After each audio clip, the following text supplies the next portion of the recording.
gave us the inaugural session of the role of youth in implementation of NEP, National Education Policy 2020. We also had Rambabu Vacha sir, who gave us the needs of the training, the needs 3-day training program. And we also had Vishwanathan sir, who gave us an introduction of what soft skills is, how it is used, why it is used. We also had Subhadra Lakshmi ma'am. She gave us the importance of communication, the types and the usage of communication. We also had Dr. Solomon Berry sir. He gave us the topic of English as a global language and its importance. So keeping these in mind, the ones who have attended all these 4 sessions, or the ones who have attended at least 1 or 2 of these sessions, if you are interested to give your self-reflection, what you have learned something new through this session, you can go ahead and you can give your inputs on the sessions.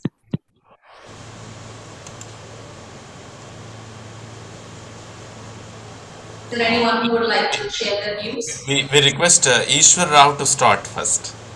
Ishwar Rao Garu, how are you? Good morning.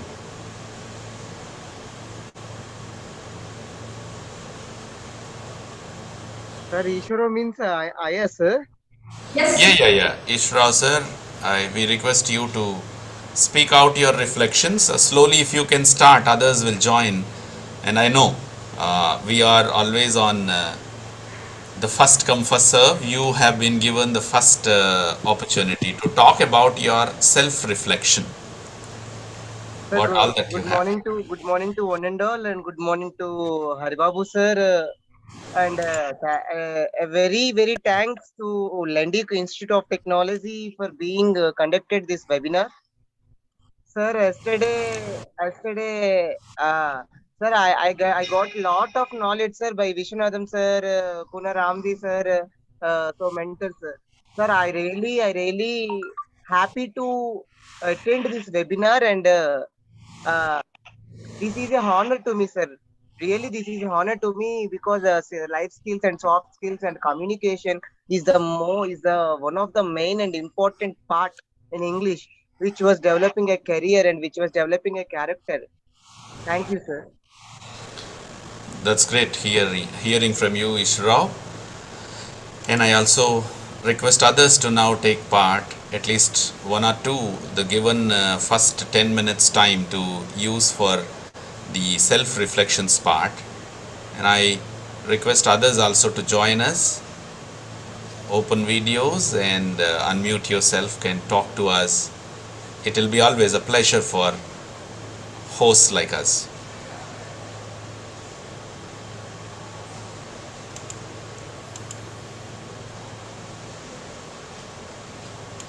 The whole day yesterday, Smita ma'am, you were quite busy. Are we having your word from your side?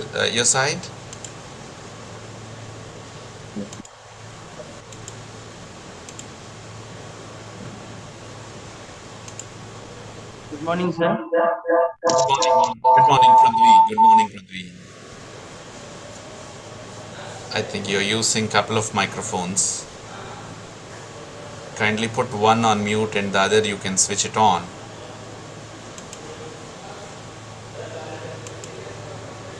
Yes. Are you okay, Prithvi? Dhyaneshwar sir, shall I expect you to talk? Good morning, sir. I'm Bhai Prithvi. Thank you. Come on, sir. Sir, yesterday there are resource persons who said about English language. Professor Swaminathan's class I have listened, and he said about communication. I like that class very much. And there's a discussion about English global language also. Great. Leslie sir has spoken very wonderful. Thank you, sir. That's great to hear from you, Prithvi. You made the day very clear about your experience on how we are going forward in understanding both English communication and soft skills together, how helpful for the career development of youth. This is very interesting to hear from you. Thank you, sir. Do we expect any other participant to take part in? Rupali ma'am, Sai Leela ma'am.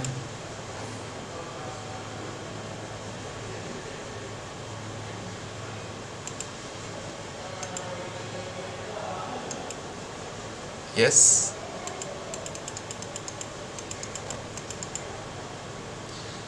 Yeah, then no problem. It is cozy morning. I know that all of us are little hesitant. Sai Ram, Sri Ram, you're trying to say something. Sri Ram.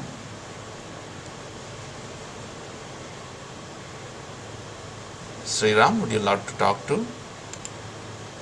All right, no problem. And now let's now open the second day morning session with Hanuman sir, whom we call Hanuman sir. Professor Ramanaga Hanuman Alupati is ready. And before that, anybody else also take 1 or 2 minutes, and I'll give the floor for Jessica ma'am later. If you all accept, I'll ask Jessica ma'am to take the proceedings further.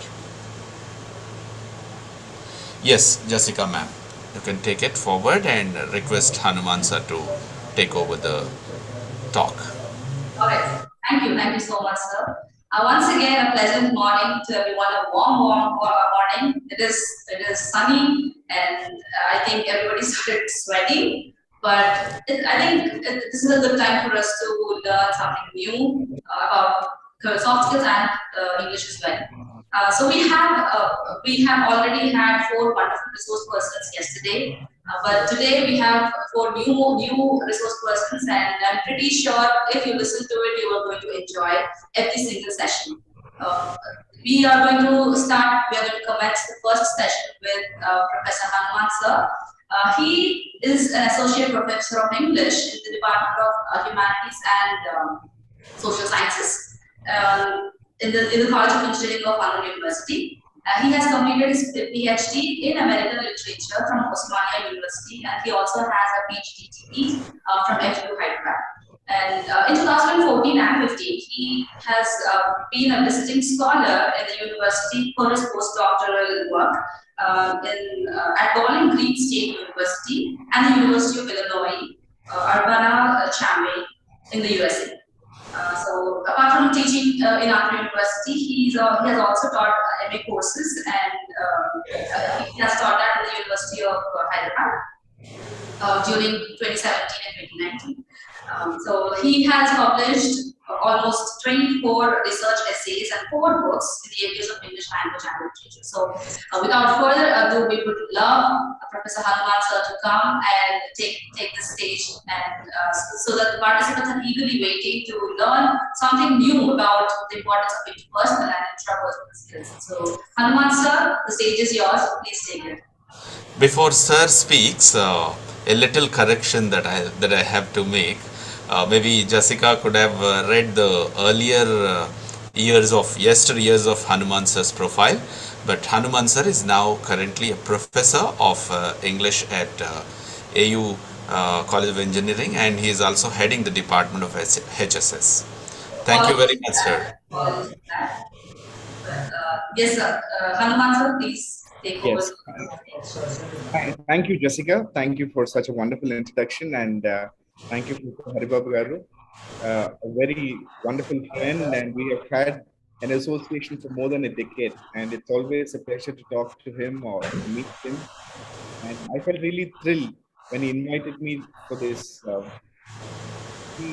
speaker.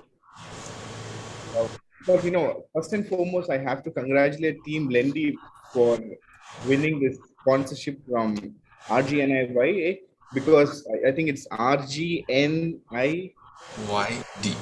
Rajiv Gandhi National Institute for Youth Development, sir. Because I was also an NSS program officer, and I knew at one point I was an NSS program officer, and I know that to get funding from RGNIYD is not an easy task. And the process that is put forth, English and soft skills for career development is apt.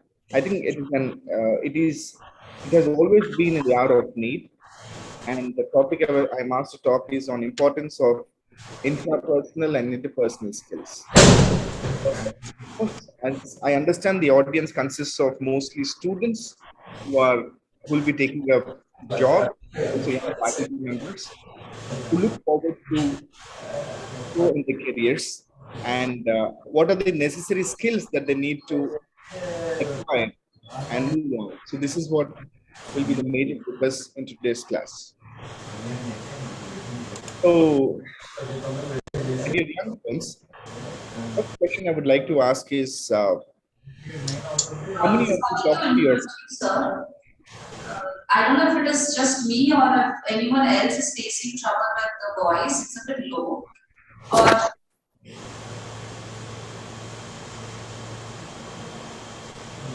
Yes, here and there, the traffic transfer is little low, and your voice is okay, sir, but internet is transferring little low.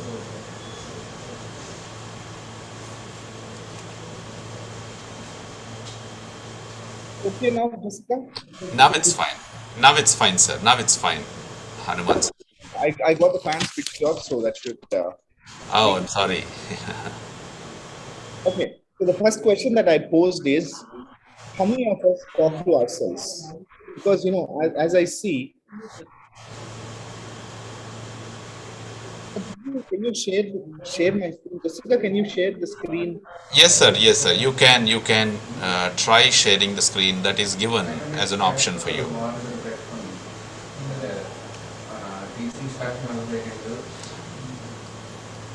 I think you have share screen arrow button is found, sir. Just click on it.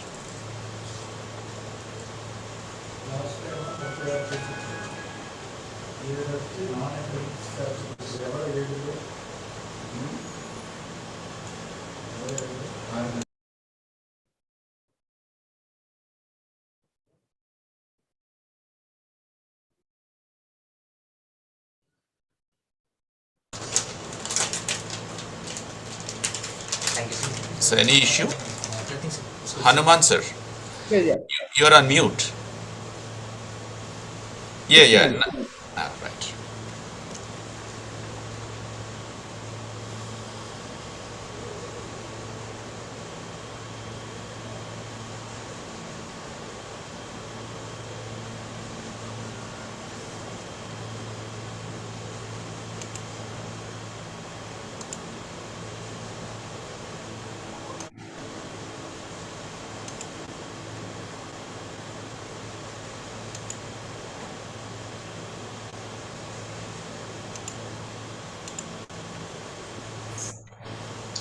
sir, do you need any help from our side?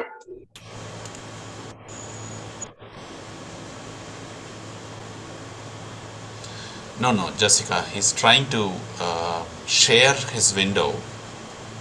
Of course, once he comes back, we'll help him out.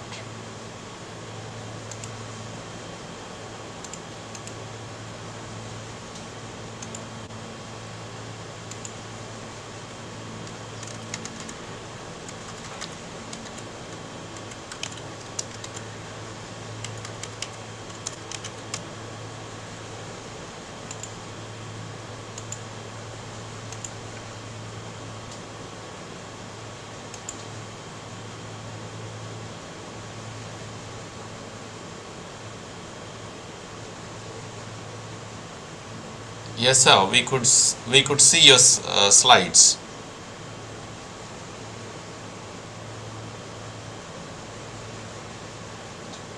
Are we missing something, sir, while you're speaking? It just started. Like, Or because permission was granted after we logged in, we had to log off and log in. yes. Anyhow, thank you for your patience. Once again, I'm happy to be here with all of you to share my views on intrapersonal and interpersonal communication. My question is, I would want all the audience to think of one question. How many of you talk to yourselves? Maybe from the time we wake up in the morning until the time we really fall asleep, all of us have a thinking mind. I think it's not just human beings who have a thinking mind. It is also animals who have a thinking mind. But I cannot exactly give you the scientific terminology, but I can tell you that it is because of the past human mind we are in a better position to tackle, or we're in a better position to control every other living being on planet Earth. So now, the manner in which we talk to ourselves is what is called intrapersonal, like how we think, how we question, how critically can we think, and the quality of our thoughts forms the basis or forms the centers of our inner thought process. So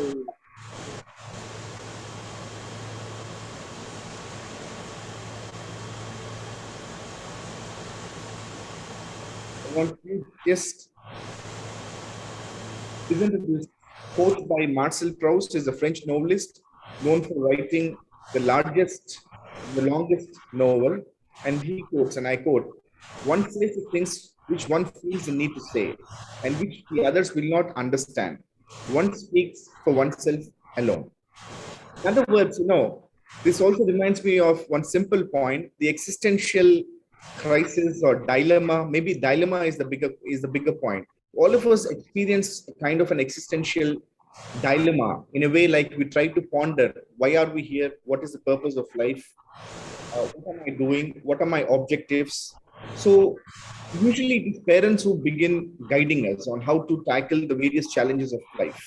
They teach us to talk, they teach us to socialize, they teach us to eat well, they teach us to be optimistic, they teach us uh, about the mysteries of life, or maybe introduce us to various aspects related to life.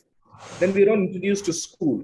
We're all introduced to school where we learn, unlearn, and relearn a lot of things. And it is all through we find that we are all alone all the time. We are all alone. I mean, it's without a doubt, we're all alone all the time. And we tend to think of Gratification guidelines and build the perception versus anxiety. so what I want all of you. Am I audible? Sir, am I audible enough? Yes, yes, sir. You're pretty much audible, visible also. So the point that I want to emphasize here is that in a way, life begins from the human mind. Like it begins at the level of our thought process. It begins at the level of how we think, what we think, and all of this leads us to, passing on or moving on in our life. So why is intrapersonal communication important to all of us? If you look at some of the management theories, people in general, both men and women, were able to achieve great feats in their life because of just one simple reason. It is because of the various factors that motivate human beings. First and foremost, it is because of there is a word called intrinsic motivation and extrinsic motivation. It's very similar to that of intrapersonal communication and interpersonal communication. What happens is that whatever we achieve as human beings, it is because of two things: our experiences in life. Number two is how we react to these experiences. And how we react to these experiences form the intrapersonal or the intrinsic kind of motivation or intrinsic form of thought process. Let me break it down for all of you. What really happens is that whenever we meet people who have either succeeded or who have either failed, or whoever it is, we find that situations remain the same for everyone. But the manner in which we react to these situations makes all the difference. So the inner thought process forms the intrinsic or the intrapersonal kind of a communication. Like how we talk, how we think, how we process information. All of this comes under intrapersonal. And the situations that are outside, like how when we interact with others, or the influences that the outside world has on us, form the interpersonal or extrinsic kind of, thoughts or process. So this is how usually life governs.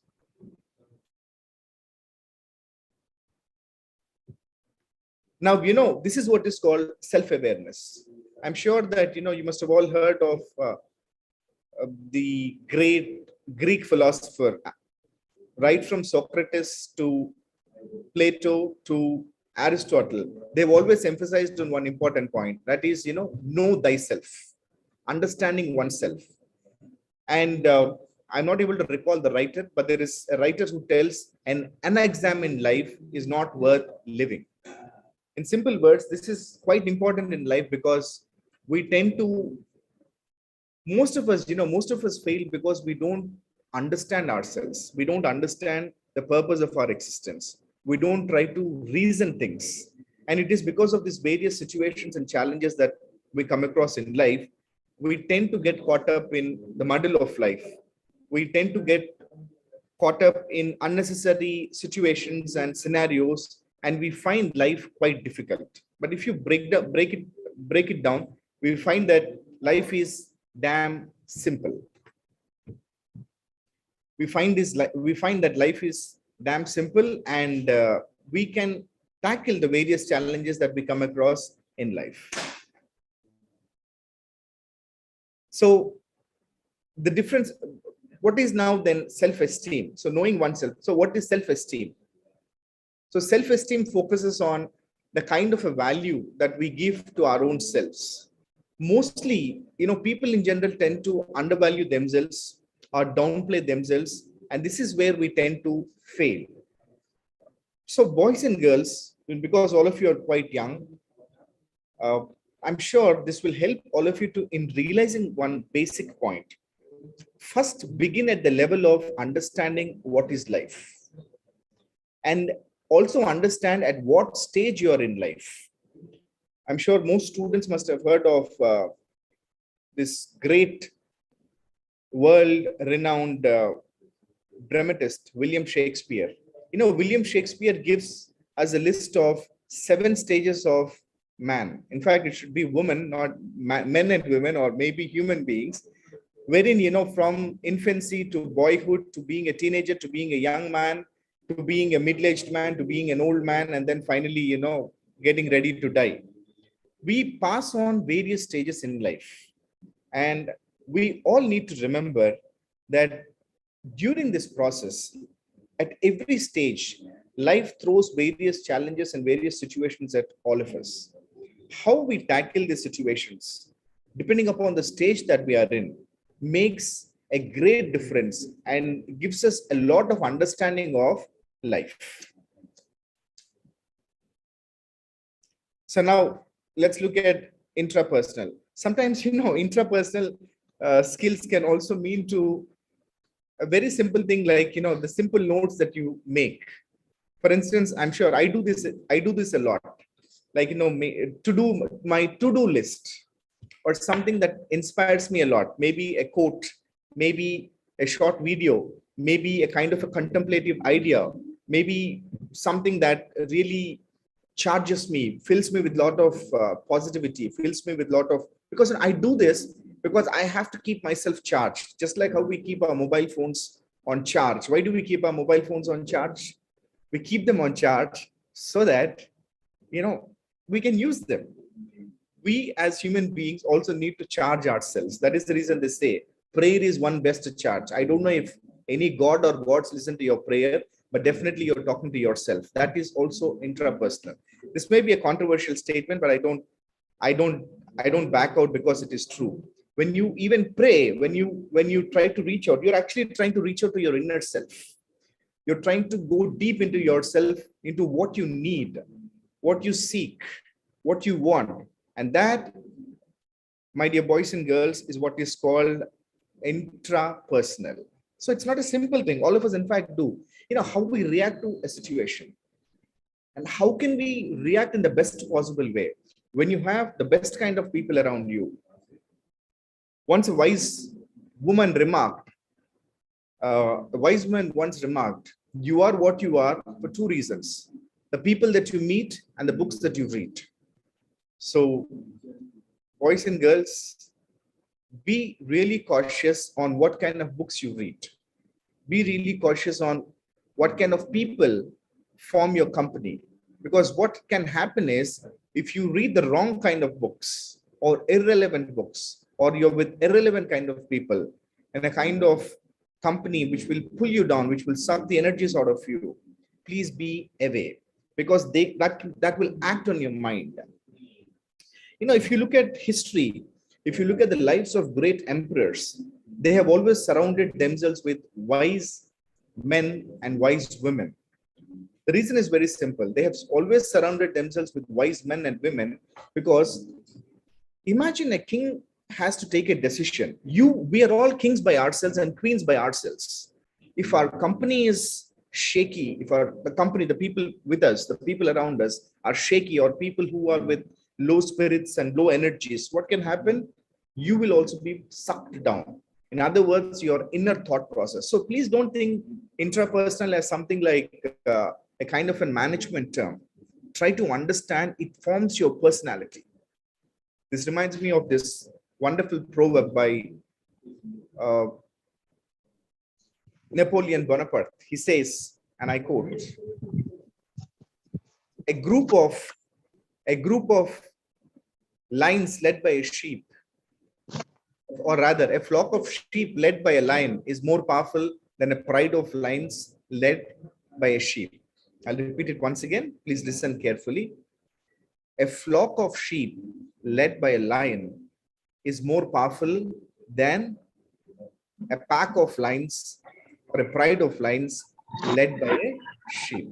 So boys and girls, I want all of you to realize one simple point, that the company that you keep, the people that you're surrounded with, the kind of literature that you read, the kind of books that you read, the kind of, these days maybe I can add, the kind of videos that you watch, all of these things act on your mind. The best way to grow up in life is avoid all the clutters. Log out of your Facebook, delete your Instagram until you achieve your goals. You will have 1,001 friends on your Instagram, maybe 2,000 on Facebook, and maybe 500 on your WhatsApp. But in the hour of need, you may not even have one friend. So please watch out on how you create your inner self, your inner personality. So moving on, some of the examples of intrapersonal skills are taking initiative, because when you form yourself, once an individual is formed, what happens is that taking initiative, it will help you to take initiative. It will help you to develop a sense of empathy. Initiative words, sometimes people wait for the others to take up an initiative, but someone with confidence, because once your intrapersonal skills are really optimum, really high, really good, what happens is that you will emerge as a confident individual. And this will help you to be proactive. Like, you will be quite active. You will not back out. You will be someone who will be first to take up challenges. And you will also this will also help you to develop a sense of empathy. Because, the person who thinks is someone who will also be in a position to understand the situation of others. And here there is one close, confusing word called sympathy. Sometimes people assume that they are very empathetical, but they are sympathetical. They only sympathize with others, but they don't have empathy, in the sense that they want the other person to be always below them. They also always want to give something to the one who is in need, but they don't want the other person to be on their equal footing.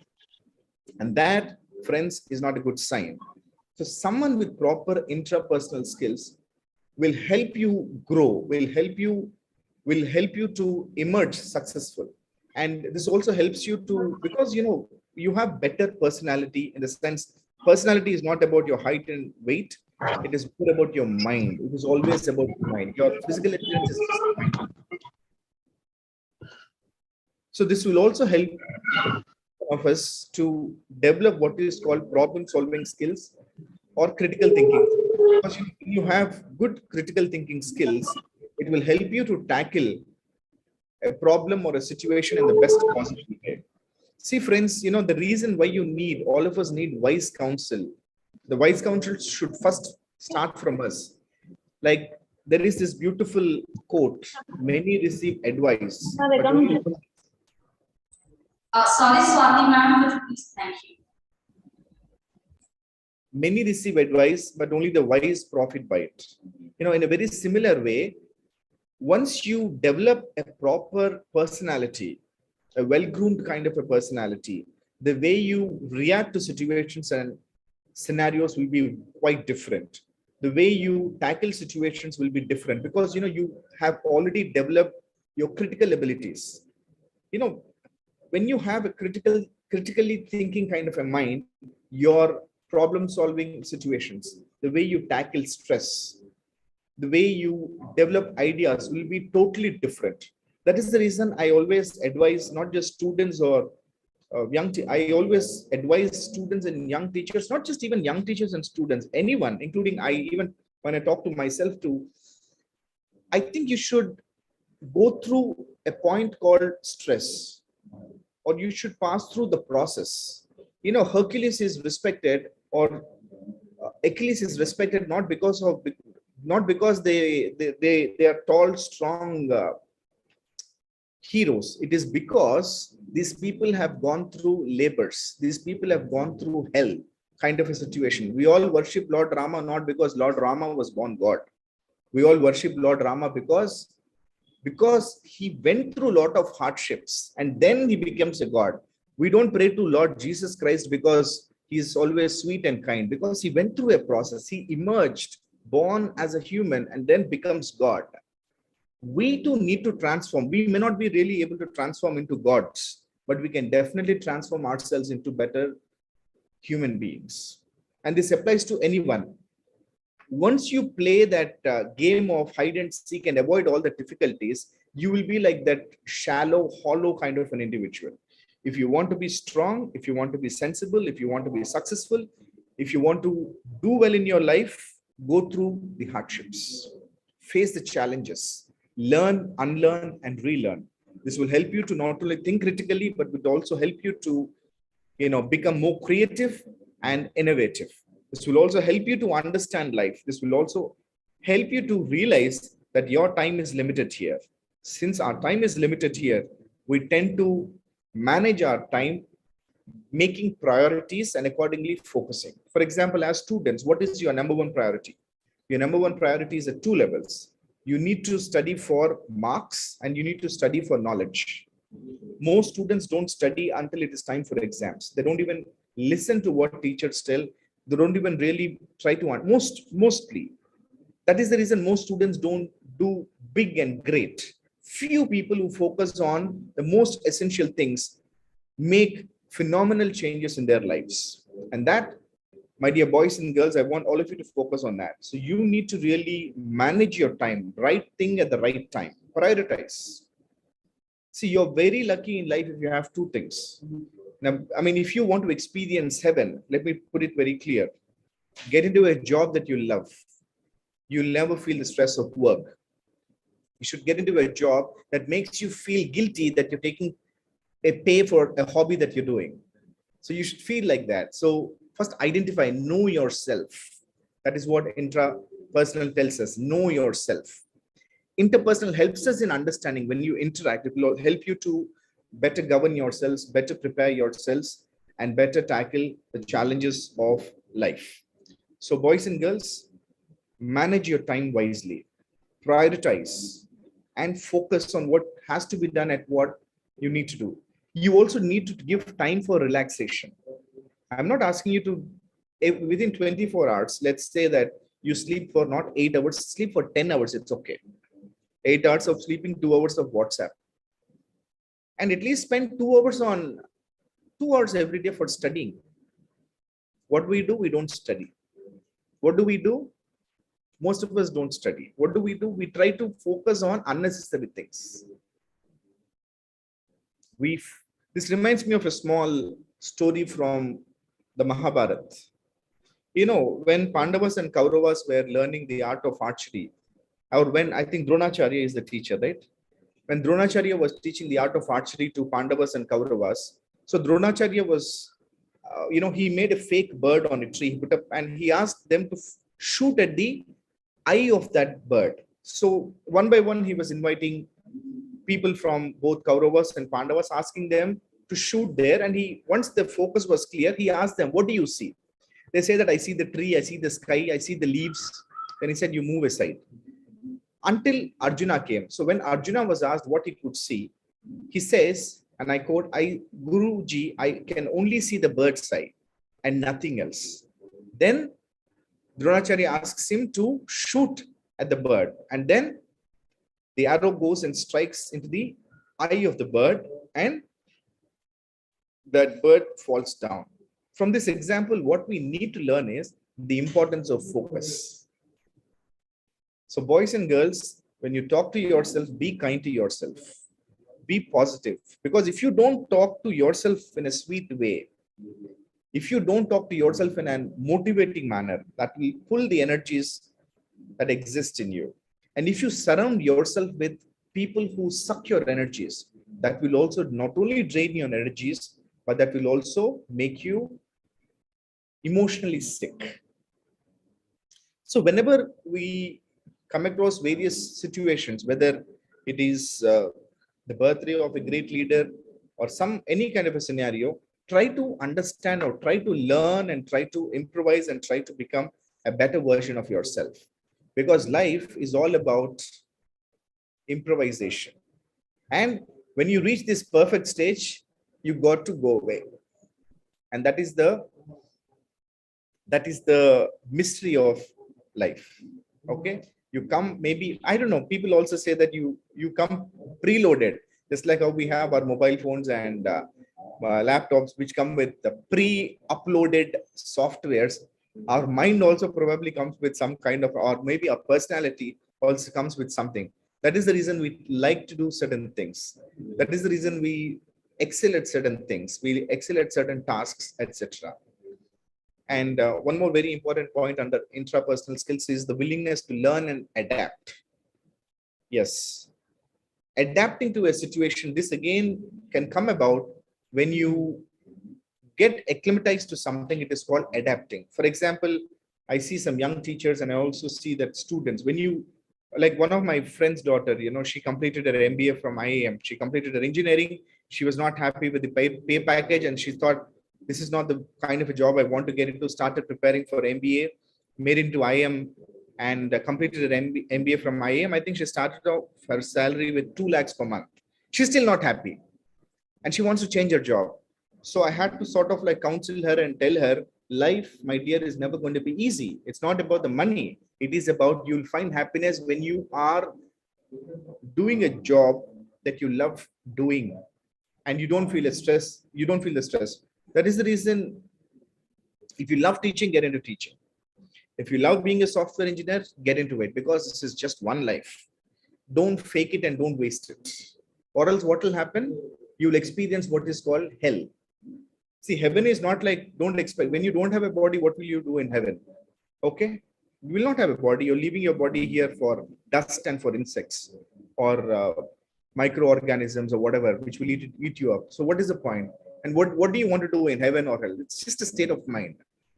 I'm not able to recall the author who says, but I quote, the mind in its own place can make a hell out of heaven or heaven out of hell. Okay, the mind, please remember carefully. The mind in its own place can make a hell out of heaven or heaven out of hell. This is by John Milton. And so boys and girls, get into a job that you love. That's heaven. Trust me on this. All right. Then who are you? Question yourself. So who are you means, somebody might say, sir, I am a human being, or they might give me some other name. Try to understand thyself. Try to understand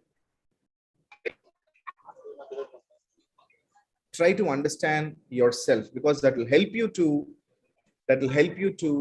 tackle the various challenges of life. That's what's your personality. What are you made up of? What are your strengths? Like, do a SWOT analysis of yourselves. Your strengths, your weaknesses, your opportunities, your threats, etc. Because it is completely essential for all of us to understand ourselves and tackle the various challenges that we face in life. Here, there is one very important point I would like to tell all of you.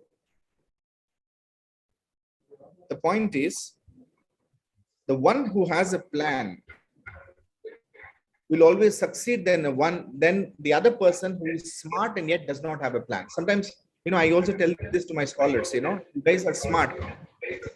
I think I can hear M. Rajesh. I think you can hear some disturbance. Jessica, can you ensure that the other microphones are muted? Yes, sir. Yes, I will do that. So the point that I want all of you to remember is that I missed out.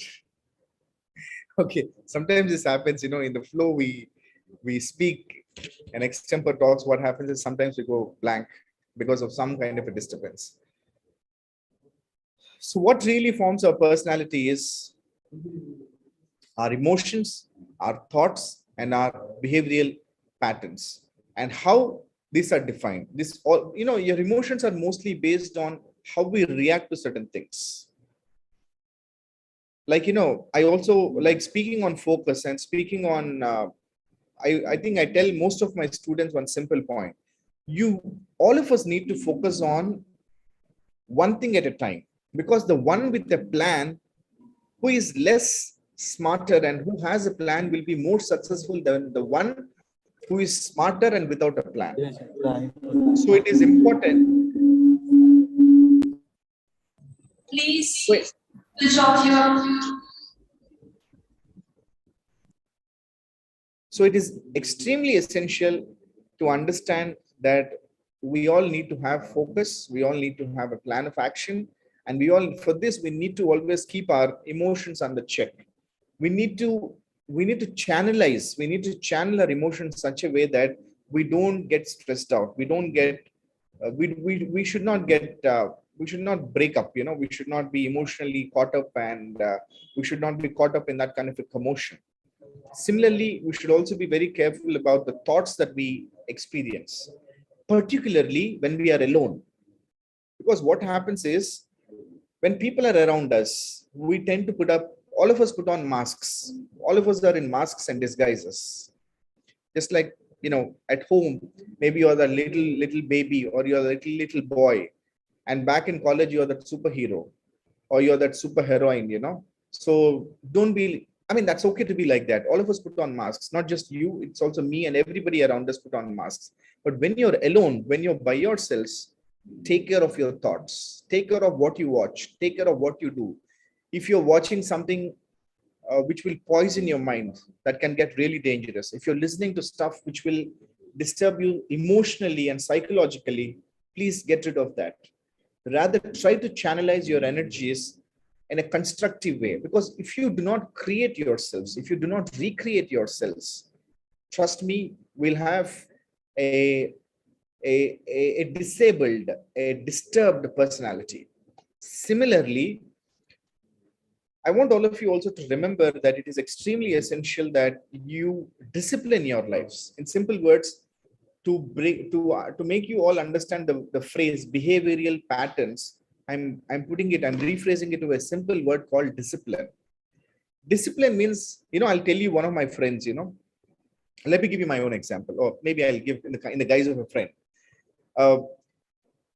Wake up time is 5 o'clock. 5:30 to 7:30 study. 7:30 to 8:30 is freshing up and munching into some breakfast. 8:30 to 9 college time. 9 o'clock to 5:30 fun time. Enjoy the classes. Whenever you don't have classes, talk to friends. Try to know what is what. You enjoy until 7 o'clock. Be back home by 7 o'clock. Take a bath. Talk to mommy. Talk to daddy. If you are in a hostel, talk to them over phone. Convey that you love them. Tell them that you love them. Okay. Always remember, they love you more than you can imagine. Your parents always love you more than you can imagine. Maybe their approach is crude and bad, but they love you. There's no doubt there. All right. Then maybe study from 9 to 11 or something. See, you had fun from 9 a.m. to 7 p.m., close to 6:30 p.m. or 6 p.m. You had fun. It's important that you cultivate this discipline. See, whether it is Virat Kohli or whether it is Mahendra Singh Dhoni, they have been successful not because of their height and weight, because they have maintained a kind of a discipline in their lives, practicing for n number of hours. Get out of Instagram, get out of Facebook. If you have a serious target, get out of them. You know why? Because this will drain your energies. Every single thought that gets into your head can disturb you, can shake you up. Hence, it is extremely essential for each one of us to ensure that only noble thoughts, only thoughts which will uplift us come into our minds. Avoid the poisonous kind of people. Avoid toxic people. Avoid toxic situations. Avoid toxic movies. Maybe you can watch toxic stuff after you achieve your targets. You can think on the toxicity later on. But when you are on a particular mission, focus on it. Discipline yourselves. In other words, please take care of your emotions, your thoughts, and for this you need a kind of a discipline. Now moving on, let's look at interpersonal, like person to person. Like as I told you, tell me the company you keep and I'll tell you who you are. You know, your company really matters. The kind of people that you are with. And they form your inner core, inner circle. And this is what is called interpersonal. It is better. You don't have to be a diplomat. You don't have to negotiate situations. You first empower yourselves. If you empower yourselves, you can empower others. You know, this reminds me of a very important quote of from the life of Dr. APJ Abdul Kalam, one of my favorites. He was the only president, as far as I'm 40 plus now, and I see that he's the only president who is lovingly called the people's president. The others I've only read in papers and heard in books. But the truest kind of a president that India ever had was Dr. APJ Abdul Kalam. He is called the people's president. He's more like a saint. He's a yogi. He's a hermit. He's godlike. When Dr. Kalam was questioned by Western media, they asked him, sir, you are known as the missile man of India. And you're also known as a peace-loving man. But surprisingly, you're also nicknamed as the missile man of India. How come, sir? What is your reaction to India developing indigenous, warfare and nuclear technology? What is your comment on this?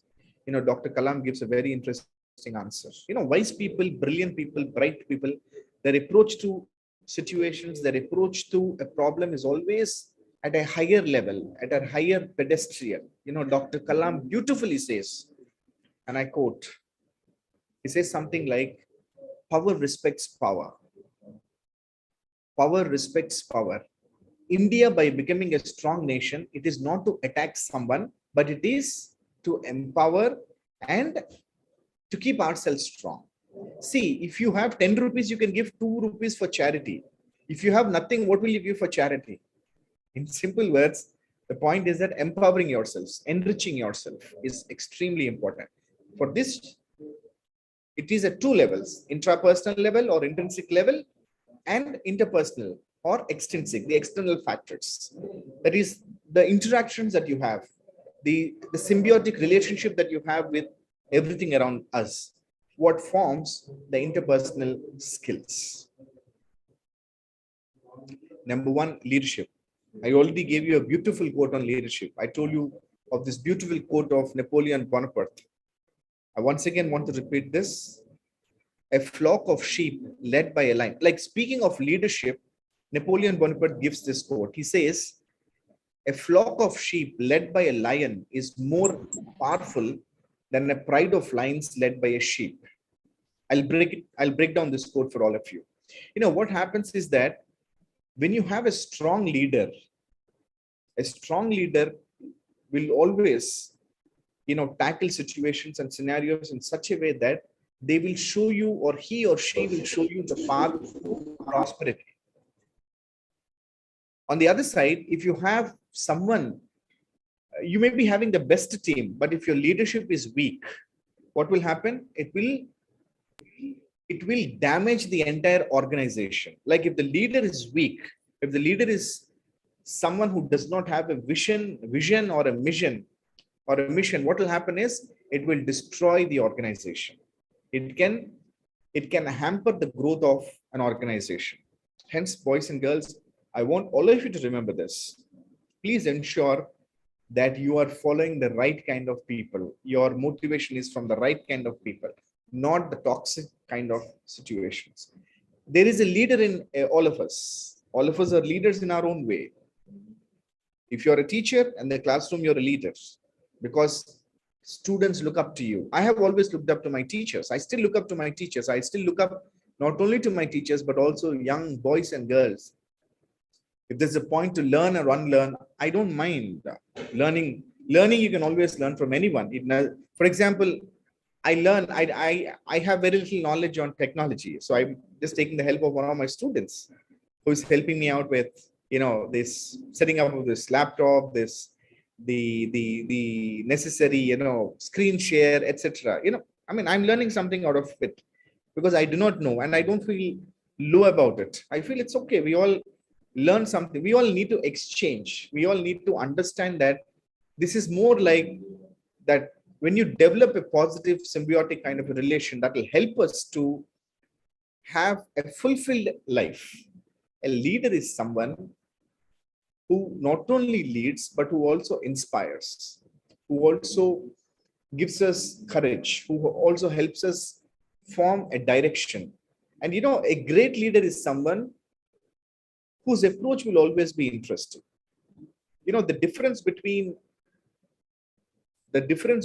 a good leader and a bad leader is a good leader's approach will always be different to that of a bad leader. All right. So just a simple point worthy of contemplation. The next important point under interpersonal skills is responsibility.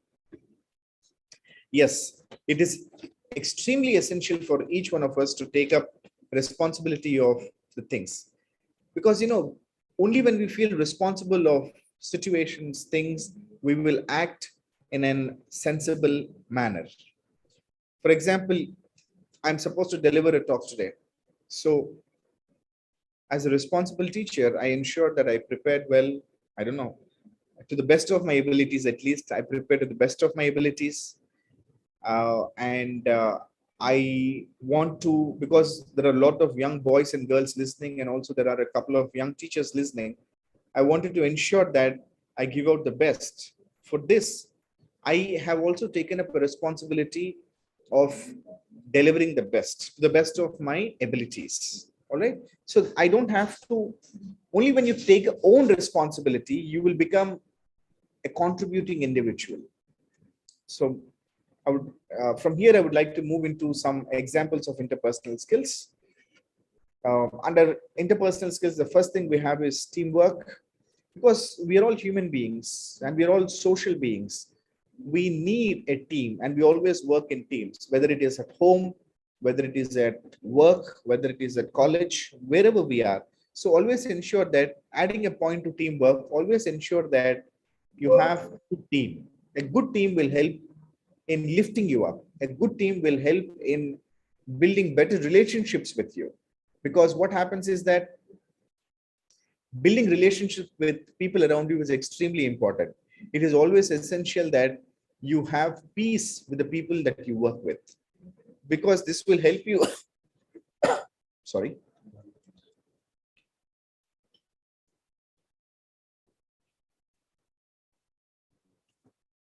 This will help you to, because we are all social beings, and this relationship will help us in making not only our life happy, but will also help us in having a kind of an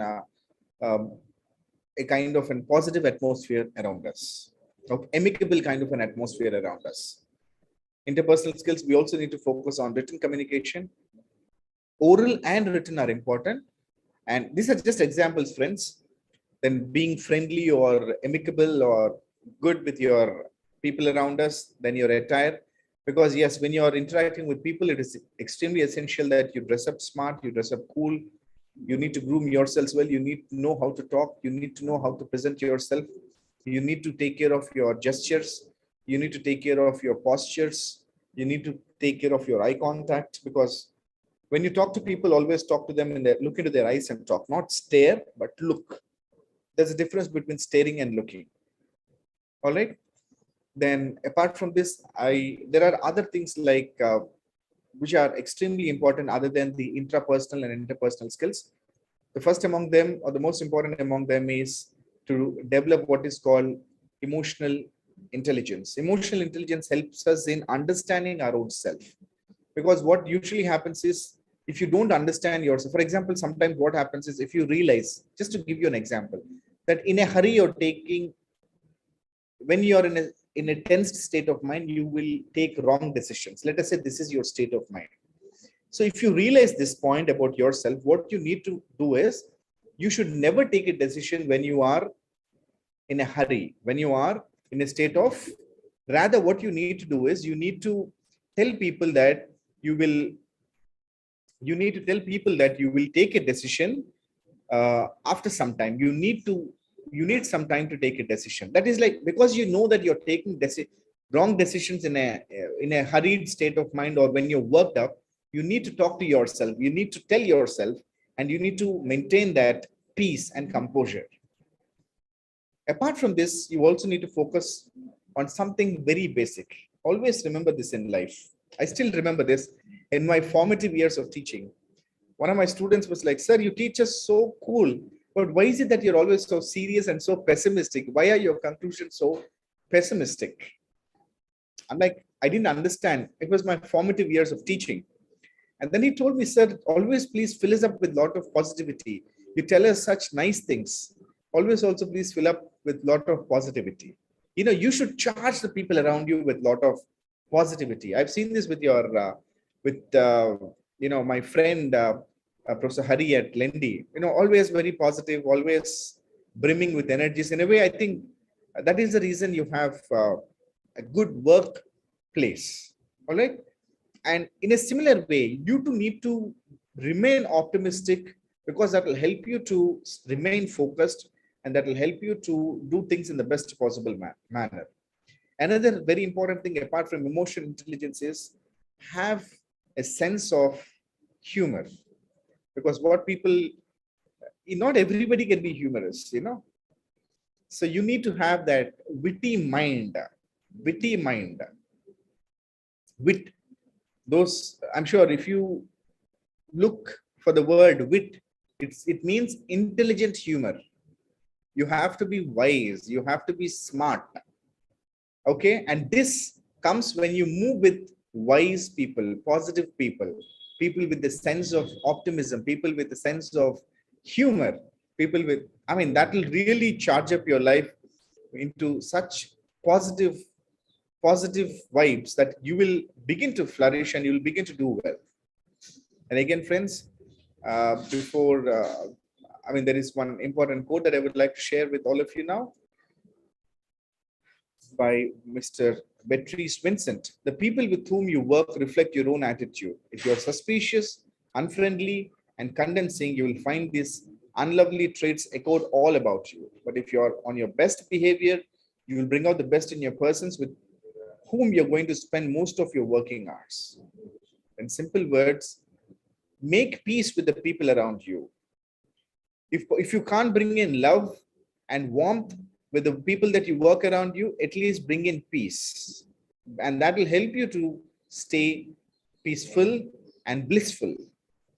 All right. So from here, I would like to briefly speak a bit on soft skills. What are soft skills? As most of you know, soft skills are people skills. They will help you to tackle the challenges at workplace, and they will help you to, they complement the hard skills. Hard skills is your core job. Like when you refer to hard skills, whatever job you do, that forms your hard skills. Soft skills is your people skills, how you talk to them, how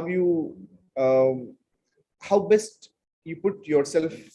Because I brought in this, I also added up these slides because I wanted to connect the intrapersonal skills and interpersonal skills to the larger theme of our this workshop, which is on English and soft skills for career development.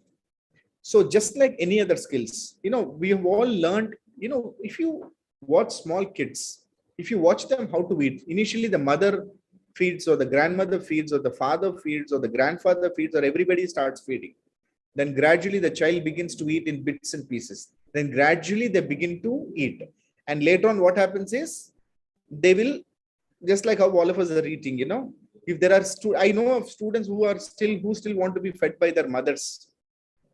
Please don't do like that. Let your mother feed herself and you feed yourselves. Okay. But whatever it is, just like how it takes, even for reading, we took so much time to learn. Similarly, soft skills, you can't learn them in a day or two. It's not like you heard my lecture and, sir, I'm now perfect in soft skills that I've heard on about. No. These skills take time. Bad habits take time to learn. Good habits too take time to learn. If you watch people who smoke, they have not started smoking just like that. First, they take small pieces. Some friend will introduce them. Then they begin slowly. Then they begin with mood off, I want to smoke. Then what will happen? They will get addicted. Then later on, what will happen? Their lungs will get affected. Then what will happen? Doctor will tell, if you don't quit smoking, you will die. You will get lung cancer or some cancer. Then this fellow again, de-addiction. That is also a process. Slowly he or she will begin to reduce, number of cigarettes. And then if they don't reduce, what will happen? Simple, they will die.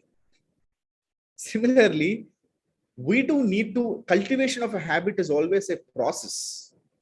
It's a gradual process. So whether it is a healthy habit or a bad habit or a harmful habit, it's always a process. So ensure that you are progressing to a better position, not progressing to ruin and destroy ourselves. Okay. So moving on, friends, what are soft skills? Under soft skills, we have time management. We have already spoken on this. Networking or socializing is also extremely important, because I notice that most people are unfortunately, are not really up to the mark in their social skills. So you need to know how to talk. You need to know how to interact and develop that kind of a positive thing. Then working in teams or teamwork is also extremely important. Apart from this, creative thinking and critical thinking. See, those of you, creative thinking can come about only when you are in an atmosphere of freedom. In pressure, you don't get creative thinking. Maybe to some extent, your critical thinking can work, but not your creative abilities. Your creative abilities will only come about in an air of extreme freedom. Apart from this, one more important skill that all of you can focus on is also conflict resolution, because it's extremely important that we focus on negotiating and bringing a kind of a healthy atmosphere, both at the workplace and in any kind of an organization that we work. So how do we improve these skills? As I told you, we need to work on them. We need to focus on them. We need to study ourselves, introspect on ourselves on a regular basis. Every day, spend some time in prayer. If at all there are any atheists, people who don't believe in God or who are free thinkers, I have an advice for you. The late Khushwant Singh,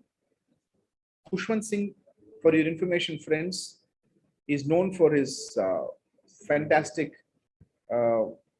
jokes. But apart from that, there is another shade to Khushwant Singh. Khushwant Singh is an atheist by faith, which means that he is a non-believer. He does not believe in God. But he maintains that you need to meditate every day for 15 minutes. Meditate means it does not tell that you have to chant the name of some God. It tells chant on a problem, think, introspect, self-reflect. That is more important, because when you do that, it will help you to develop what is called clarity of thought, and it will help you to develop probity of mind. Your mind will become more sharper and you'll become smarter. Just like how if at all you use a good toothpaste, your teeth will become white, shiny and glowy, right? Similarly, if you meditate, it will help you to tackle the challenges in the best possible manner. So boys and girls, ensure that you work on these skills, and you need to work on them by watching and observing, through experience, reading books, emulating body language or emulating great people or successful people. Initially emulating, then you discover your own personality using technology, sources like YouTube, podcasts, self-help books, all of these things. There are a lot of things. The world itself is a classroom to you. If you observe carefully, you can learn a lot from everything around you. You can learn from birds, you can learn from children. One simple quote that I've recently liked is that what you can learn from children is that you can learn to be happy even if you don't have riches, even if you're in a puddle of mud playing, you can learn to be happy. You don't have to have reasons to be happy. You can just be happy. All right. So boys and girls, there is so much to learn from life. We're all living a life. And to put forth one existential, a big question is that, why are we doing this session? Are we doing this session because we received a grant? No, absolutely no. We're doing this session to make all of you to realize one important point. That point is, we're all living a life. And when we are living a life, we need to understand how to live a life. Now you might tell me, sir, what is this? I'm living a life. Why should I learn? See, even animals like lions and tigers learn how to hunt. Please don't think that if you take a animal from a zoo and leave it in the forest, it will die. You know why? Because it is not skill. It's not learned the abilities to hunt. Even go watch National Geographic Channel or Animal Planet, or watch it on YouTube. How do lions teach their cubs how to hunt? Even lions and tigers learn to hunt. We are human beings. We need to live life, and we need to understand how to lead life. That is the reason, don't just learn from one source. For example, some people do this. If you learn from a source A and you think you've learned everything, no. Learn from sources B, C, D, E also. If you can get until Z, there is nothing like that. So learn, unlearn, and relearn to become a better version of yourself, to understand and tackle the challenges that life throws at all of us. Okay. So here I would like to, before I end my talk,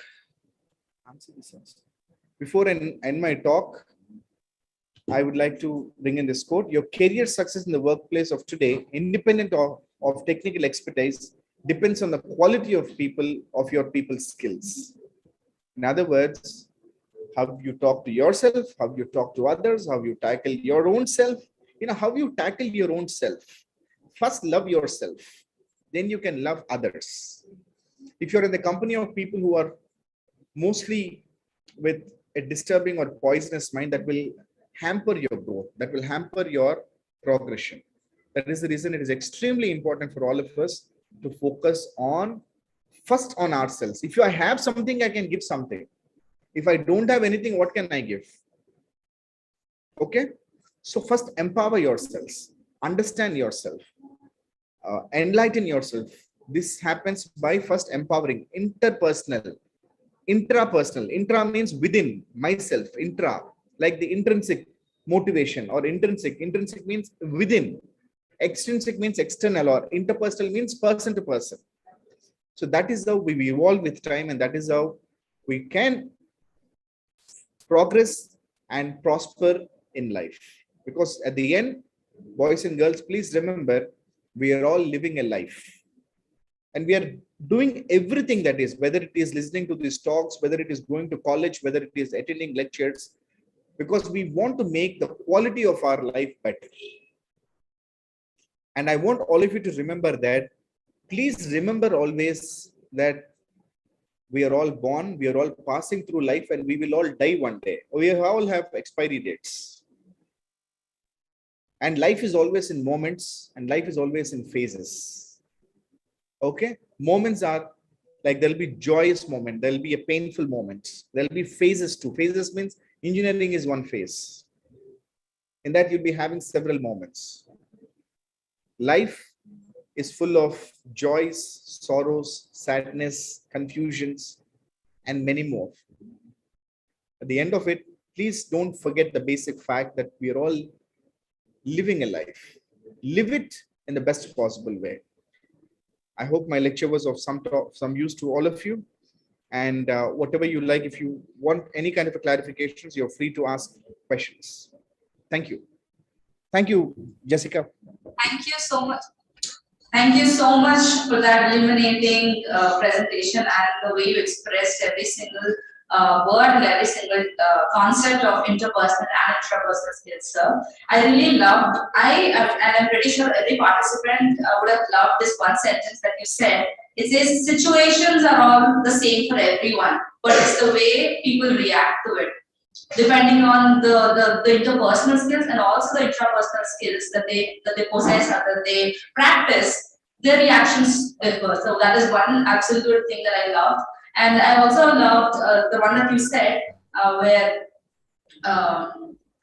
it's not just one source that you learn from, but you have to take different sources. It's not just one. Because there's one essay that is written by William Hazlitt on the content of life, where he talks for his son saying, don't depend only on books, because that is just one source. You have to learn from people, you have to learn from situations around you. So that is another wonderful thing that me and definitely every participant would understand it. And yes, right now it's time for questions. If there's any participant who would like to ask any question, any query that they have, they're happy to ask, and you have time right now. So thank you. Anyone? Good morning. Who wants to, Good Yes, morning, ma'am. sir. My name Good is morning, sir. Yeah, good morning. I can hear. Please go ahead. Okay, Sir, sir. good Good morning. morning, sir. Yes, I can see Hema. Yes, Hema, go Yes, ahead. sir. Yes, sir. So, what is the difference between leadership and teamwork? Sorry, When leadership.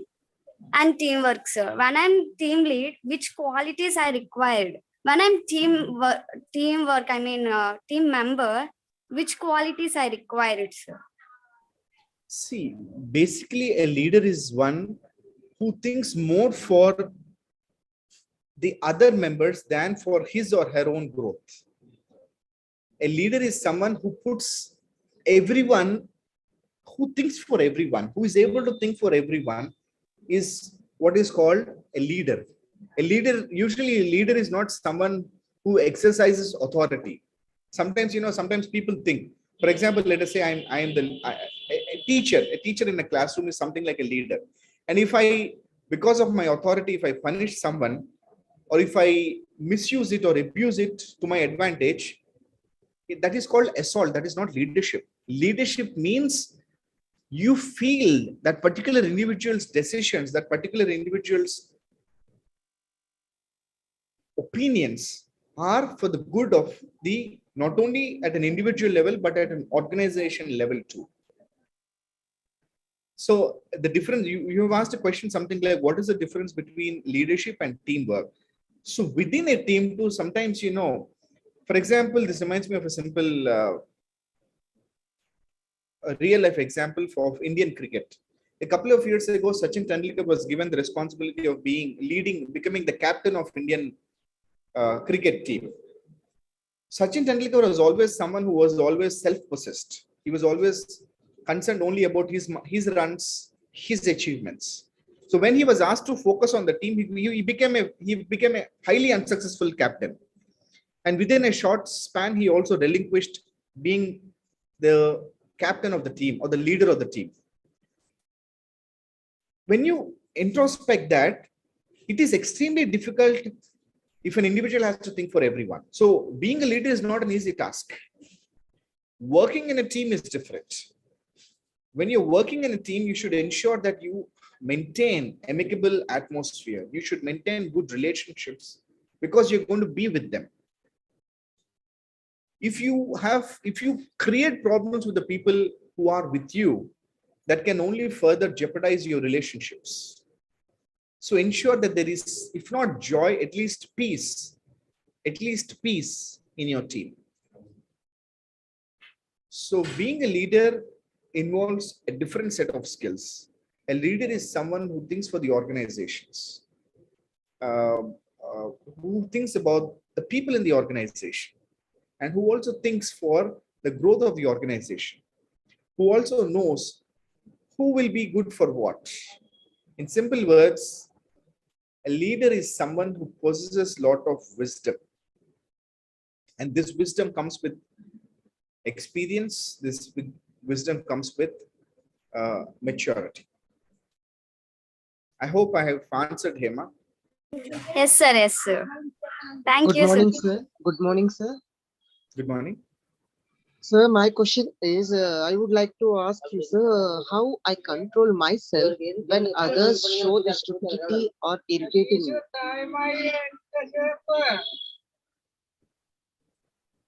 Excuse me. Please let Ishwar Rao Repalli to talk. Please, can you repeat your question, Mr. Ishwar Rao? Sir, okay, sir. Okay, sir. How I control myself when others show their stupidity or irritate. Yeah, we all tend to encounter these kind of situations. First and foremost, what we need to do is, everybody has a right to opinion. As long as that opinion is not intruding into your personal zone, we are all free to have our own opinions. But if that opinion is dictatorial, if that opinion is being thrust on you, then you have every right to speak up and make it very clear to the person. In fact, negotiation is the best way to avoid these kind of confusions or misunderstandings. My suggestion would be that we all need to focus on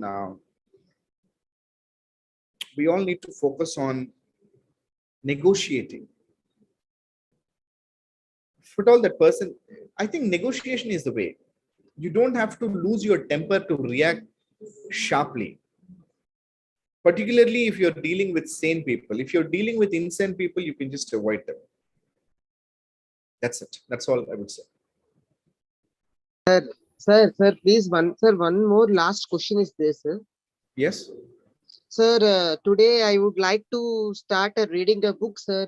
Is titled The Power of Your Subconscious Mind. The Power of Your Subconscious Mind. Sir, could you please tell about this book? What it gains, what it gives? This book by Joseph Murphy, I must have read it long ago. Yes, sir. The subconscious mind is more like how you program your mind. Okay. What usually happens is that, see, the way we train our mind to think, in simple words, we all have a kind of a monkey mind. We have a mind which sort of like distracts a lot. How we train it to become more disciplined in terms of personal relationships, your professional relationships, in terms of financial discipline, in terms of various aspects related to life. So what is important here, I think I really don't want to comment on what Joseph Murphy has to say, but what I want to really pinpoint and highlight is that you need to train your inner mind. Because sometimes people talk in a very nice way, but their actual intentions are very pathetic. Then you'll have a problem. You'll have this clashes, That's the reason it's important to have this kind of a transformation, not from externally, but from within.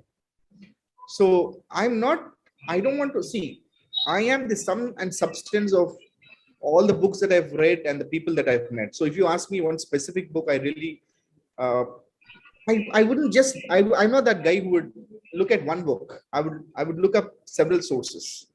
So I think from the title, the idea that I get is that you need to focus more on your programming.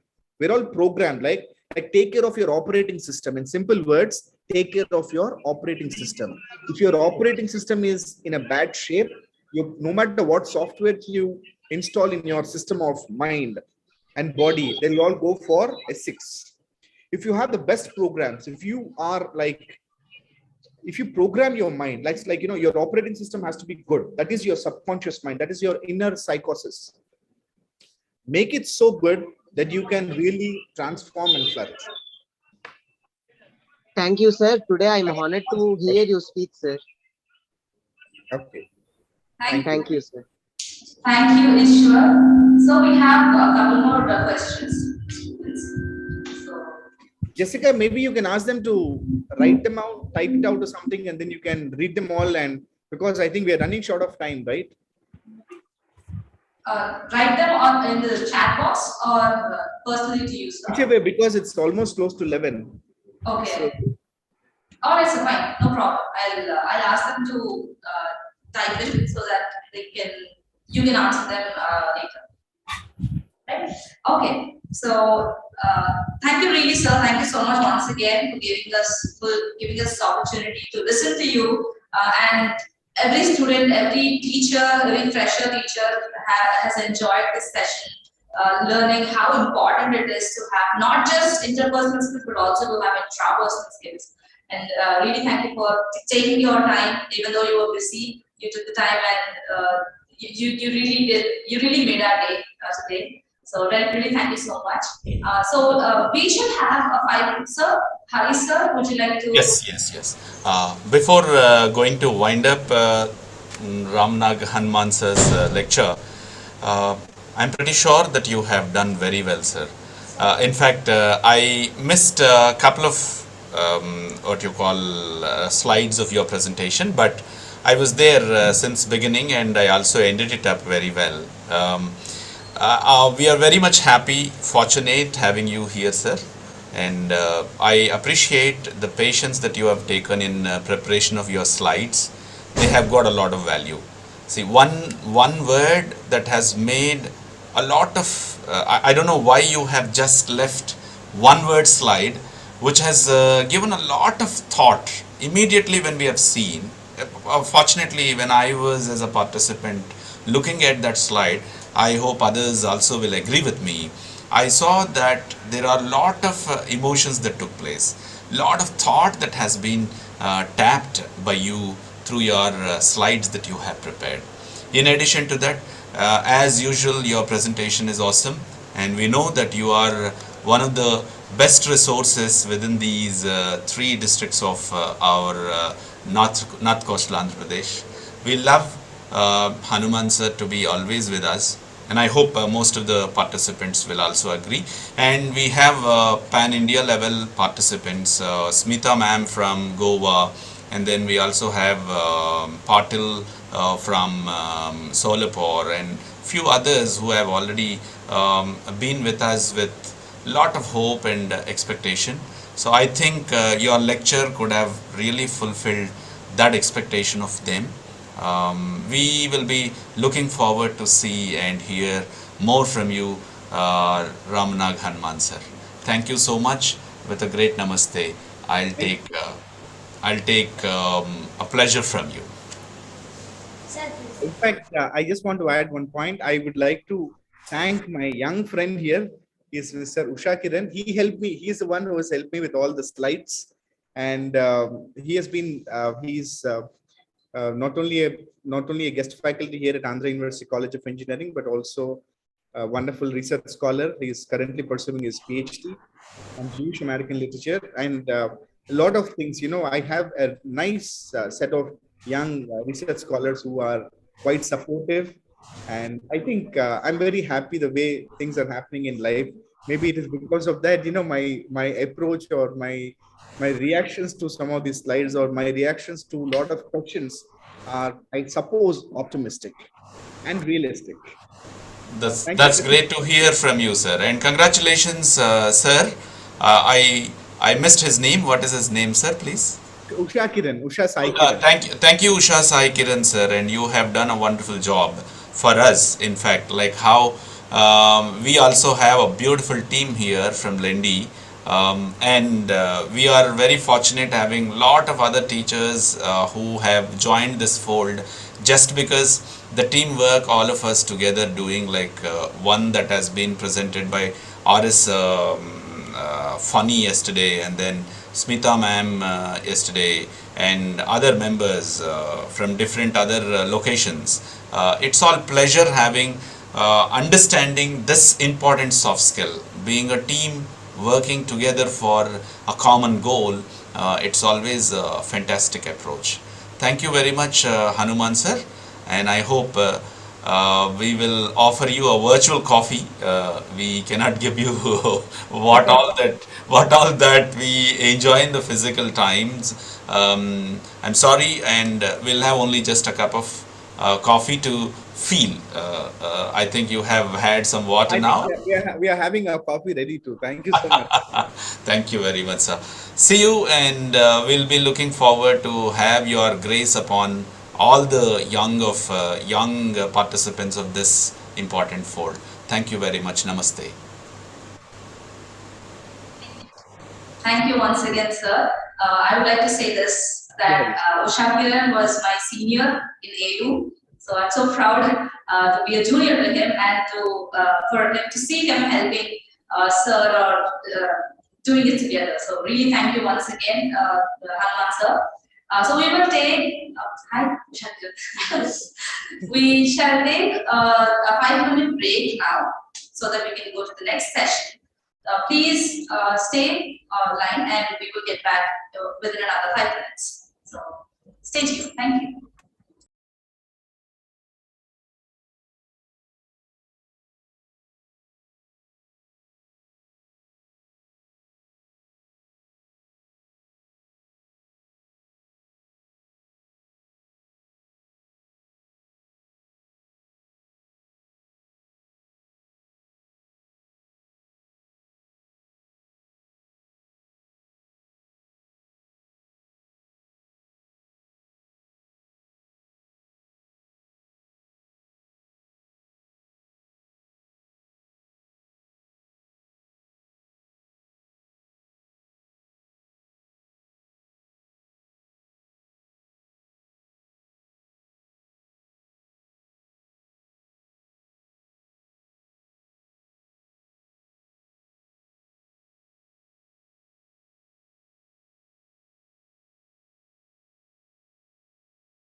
Welcome back. Now there is our next resource person who is named Shri V. Gurucharan sir. Hello sir, good morning. I'd like to introduce him in the first place. He's a dear friend and almost a well-known person to us from a very long time because of our beloved Hari sir. So I'd like to give a quick introduction about him. Mr. V.V. Gurucharan is an author, writer, journalist, musician, and a teacher of English literature and language. He taught soft skills and spoken English as well to his students as a faculty member in several engineering colleges in Andhra Pradesh. He is a published writer and an international author in English and has been writing English fiction and poetry for more than 20 years. As a journalist, he worked as a sport and culture reporter in the Indian Express before taking up editing. As chief sub-editor at The Hindu, he worked as a transmission executive in All India Radio. He is a qualified musician and a Carnatic classical vocalist. He has performed in several programs and has given numerous concerts in Andhra Pradesh and different parts of the country. Currently, he is doing research on Indian English literature in Andhra University and works as a freelance coach of spoken English and soft skills, which makes Sir a very good resource person for the present day scenario, which the youth needs, which is soft skills and communication. So, Sir, I would like you to take over the session and thank you so much for being here with us today.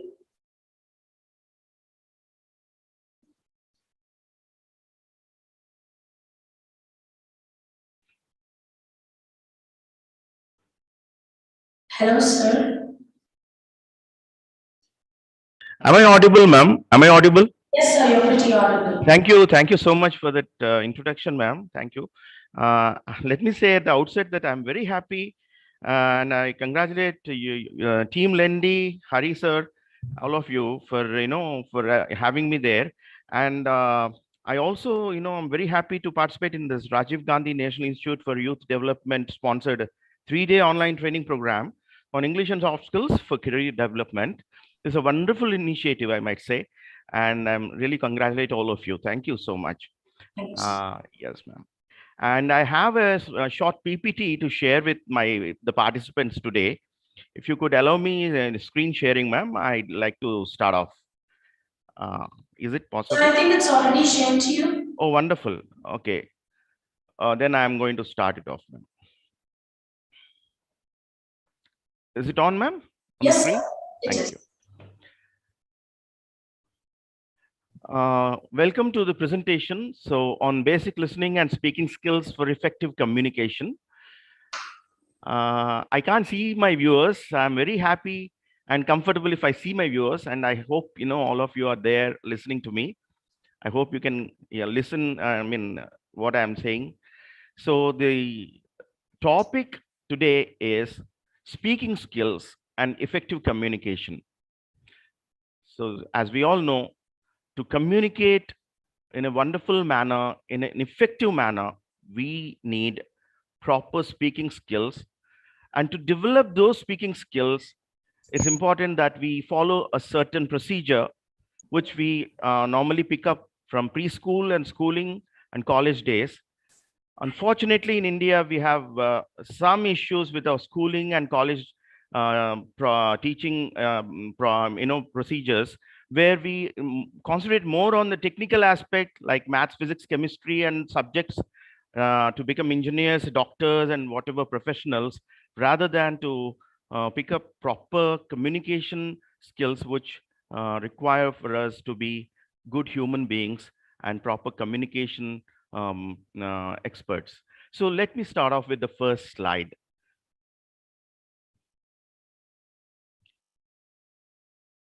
Okay, can you all see this slide, please? Thank you. So listen to converse, basic listening and speaking skills for effective communication. Understanding how listening works provides the foundation we need to explore why we listen. Listening is a process and it is continuous in our life. Like the communication process, listening has cognitive, behavioral, and relational elements and doesn't unfold in a linear step-by-step fashion. So listening is a bit complicated. We think that listening and hearing is the same, but as we all know, hearing is not listening. The stages of the listening process are receiving, interpreting, recalling, evaluating, and responding. It is important to consider noise also as a factor that influences how we receive messages. Some noise interferes with our hearing or listening, and we can enhance our ability to receive by trying to minimize this noise.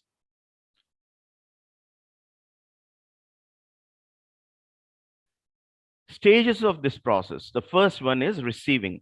Before we can engage in the steps of the listening, we must take this, take in the stimuli through our senses, our ears. So we primarily take in information needed for listening through auditory and visual channels. So we watch people talking and we listen to the people, we hear them speaking. And then the next part is interpreting. The next step is interpreting. During the interpreting stage of listening,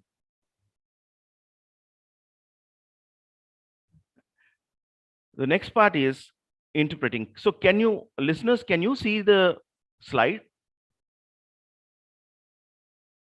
Okay. So I'm Yes, not sir. getting any feedback. Great. Yes, Great. sir. Yes. Thank Yes, you. sir. It's pretty good. Wonderful. Thank Okay. you, sir. All right. So this is the second slide. I hope you didn't miss the first one also. No, sir, we didn't. Great. So during the interpreting, so coming to the second part of this listening process, during the interpreting stage of the listening process, we combine the visual and auditory information. So the mind is a very complex mechanism, as we know. So it combines this, what we see and what we hear. It happens, very quickly in a millisecond or even less. And it's through this, mixing, this interpreting stage, that we begin to understand this stimuli of what we have received, the information that we received. So the auditory, which is through the ears have to be, perfect. If your ears, if you are, deaf, or if you can't see, if you're blind, the communication process is affected very badly, unfortunately. And nowadays we get so much the information on the net that we must keep our ears, our hearing channel, or the auditory part of our mind, of our body, perfect. So it is through this stage that when we understand something, we are able to attach meaning. Otherwise it doesn't have any meaning.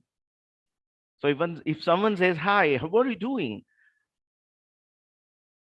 Unless we listen, we don't get it. Unless we see that person, we miss this, what we are seeing, what we are listening.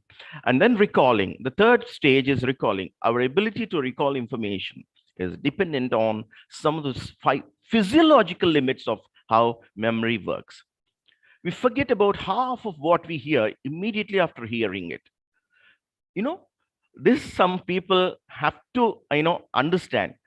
Most of us don't understand that we don't pick up everything we listen. We hear a lot, but we actually don't listen. Most of it is gone the moment we hear. So we cannot recall what we heard. So if my wife says, I have coffee made for you on the table, I put it on the table, and the breakfast is ready in the morning, and I don't hear this, I forget it. I don't even, give any, importance to it. And later I might ask her, "What about my coffee and breakfast? I've been waiting for it for some time." Unfortunately, I haven't heard her because I have not listened to it, and we cannot recall it also. Unfortunately, this happens a lot because the teacher tells us so many things. Our friends say so many things. Our associates, our colleagues tell us so many things. We don't recall, or having spoken, having heard them at all. And after 8 hours, we don't recall most of it. We just recall only 20% after a day.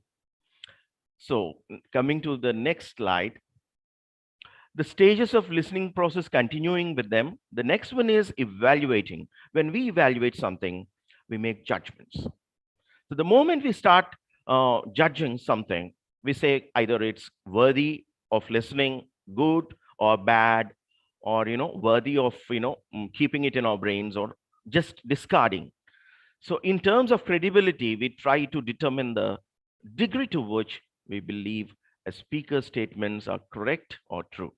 We evaluate the worth of a message by making a value judgment about whether we think the message or idea is good or bad, right or wrong, desirable, undesirable. So we are human beings with conscience. As we all are human beings with a conscience, we have a sense of right and wrong, judgmental. We are all judgmental. So this evaluating is one of the steps in our listening process. And then we have responding. The last one is responding, and responding entails sending verbal and non-verbal messages that indicate attentiveness and understanding or a lack thereof. So attentiveness, that's the crucial word. When we respond, we indicate that we are attentive to the speaker. So we send verbal and non-verbal feedback while another person is talking and after they are done. So this nodding process, they're saying, mm-hmm. So which is actually I'm saying I miss in Zoom calls, in Zoom meetings. So this verbal feedback or verbal back channel cues, as they are called, and they consist of verbal cues like oh, oh, and right, and non-verbal cues like direct eye contact, head nods, leaning forward. All these things are very important because they tell the other person, the listener, the speaker, that the listener is responding. Going to the next slide. Why do we listen? So why do we listen? Basic question. We listen to learn, to have conversations, to hear others, and for many other things. In society we live in, many times we hear but do not listen. As I already said, we hear a lot. We hear many sounds after we get up in the cook. We hear the bees buzzing. We hear the milkman coming and knocking on the door. We hear a scooter coming up to the auto rickshaw. But do we listen actually? No, that's noise for us. So it's weird to think that these two words, listening and hearing, seem so similar but have two different meanings. So what do we listen then? We listen to the cuckoo singing. We like the cuckoo bird, right? We listen to it. Or the priest chanting mantras or something else. We listen to our mom saying, breakfast is ready. So the moment mom says breakfast is ready, we are out of our beds, brushing our teeth, and as kids, going to the platter of food. And so this is the difference between hearing and listening. Then what do we listen? So what do we listen? If I talk, will someone listen? That's a basic question. Everyone is plagued with this question. This question is actually true. Sometimes we don't talk because we are afraid no one is going to listen. So it is a basic fear, fundamental fear. So many people just shut up, they don't talk. A student's dilemma when she is asked to give a lecture. So that's that's the fear she has or he has. If he is afraid or she is afraid that no one is going to listen to her, she won't open up. So even if a person hears you, did they listen? In reality, they probably didn't, or they heard only bits and pieces of your whatever you said. Example, mom or dad preaches to you on behavior. Remember, you should not lie. You should not get up late in the morning. Don't be lazy. Eat your food. Clean your hands. Cut your fingernails. Don't speak loudly. All these things will say, yes, mom, yes, dad, yes, teacher, yes, yes, yes. But do you listen? No. You just say yes mechanically, but you don't give your full attention to it. So that's why we should be aware of what we listen. Next is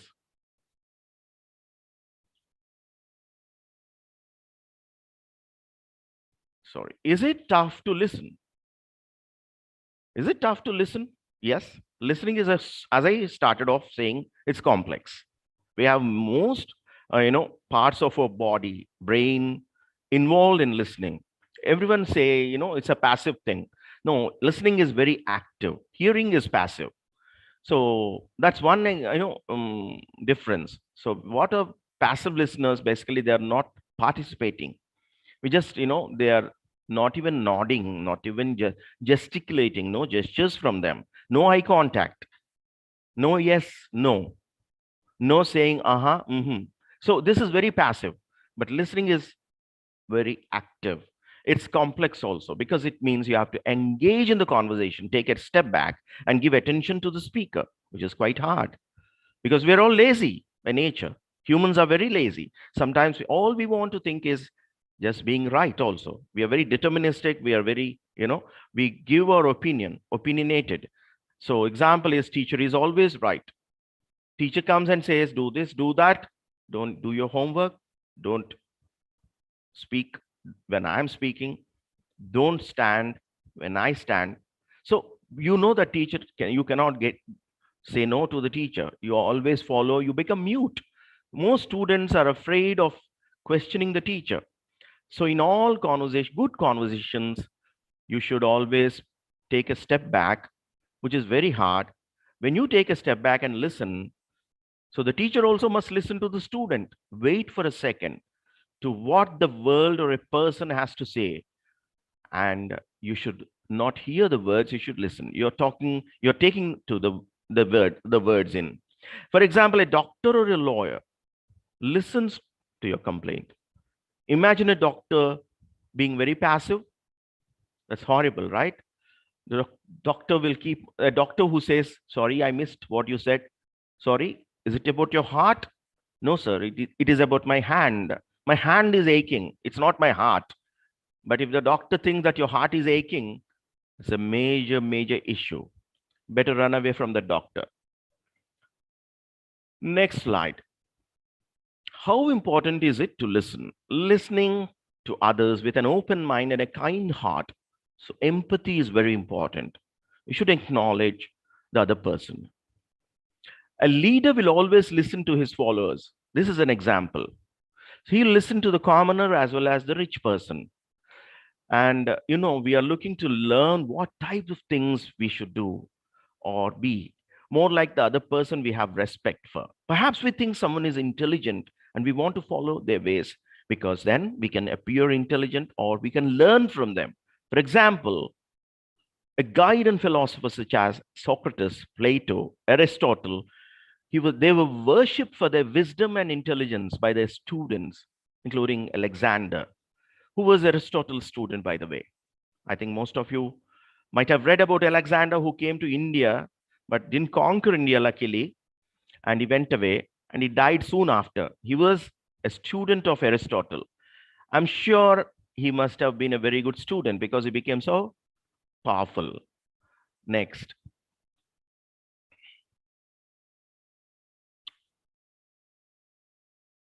Sorry, I'm going back. So selective listening. Selective listening is important. Now, often there is, what should I listen to? Because I'm listening so many things. Listening to so many things. I'm listening to music. I'm listening to my teacher. I'm listening to my dad and mom. I'm listening to my friends. I'm listening to my colleagues. So what should I pick up from them? You should be selective. What should we do? What should we not do? These apply to everyone. By listening to everyone with an open heart and an open mind, the lessons we learn are endless. Ashoka the Great listened to the teachings of the Buddha and he became a peace-loving person. So he took in the good part, Ashoka was a cruel person before he turned into a very good person. He killed hundreds of thousands of people in a battle in Odisha. And that was the final battle, as we all know, when he stopped killing people and he changed into a good person. He understood that he should not kill people and he became a peace-loving person. So Ashoka, we can remember as one who took in the good part of what he listened to, the teachings of the Buddha. Right. So next, how can we make listening easy? Okay, everyone wants, in a nutshell, everything nowadays. Give it in a nutshell. Don't make it too tough for me. Okay, ask someone even listening, is not exempt from this sort of thinking. You want listening made easy. I'll try to make listening. I'll try to make listening easy for you.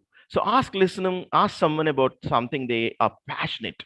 That's the best way to, break the ice, break the start a conversation, saying, yeah, I heard that you sing very well. Ask a musician, I heard that you have given lots of concerts. I heard that you are a performing musician. The moment you say this, and you see the face of, light up, the music, the musician normally who is a reticent, he doesn't speak, or she doesn't normally, is very, calm, she doesn't speak. But the moment you say this, she or he comes out, he opens up, she opens up, and has a smile on their faces, and start passionately talking about them.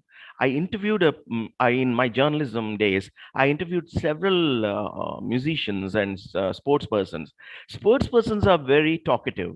They are very, forthcoming. But musicians are very shy. They are in their own faith or thoughts, and they're very creative, no doubt, but they don't want to speak much. So I interviewed P. Sushila. She is a wonderful South Indian film singer, playback singer, and I interviewed her. And initially, she was very shy and smiling, very mom-like, mother-like. Then I had to, tell her I love her music. The moment I talked about music, she opened up. She gave a wonderful interview. Similarly, so many musicians were like that. And you ask a student about their goals, for example, and you get a similar reaction.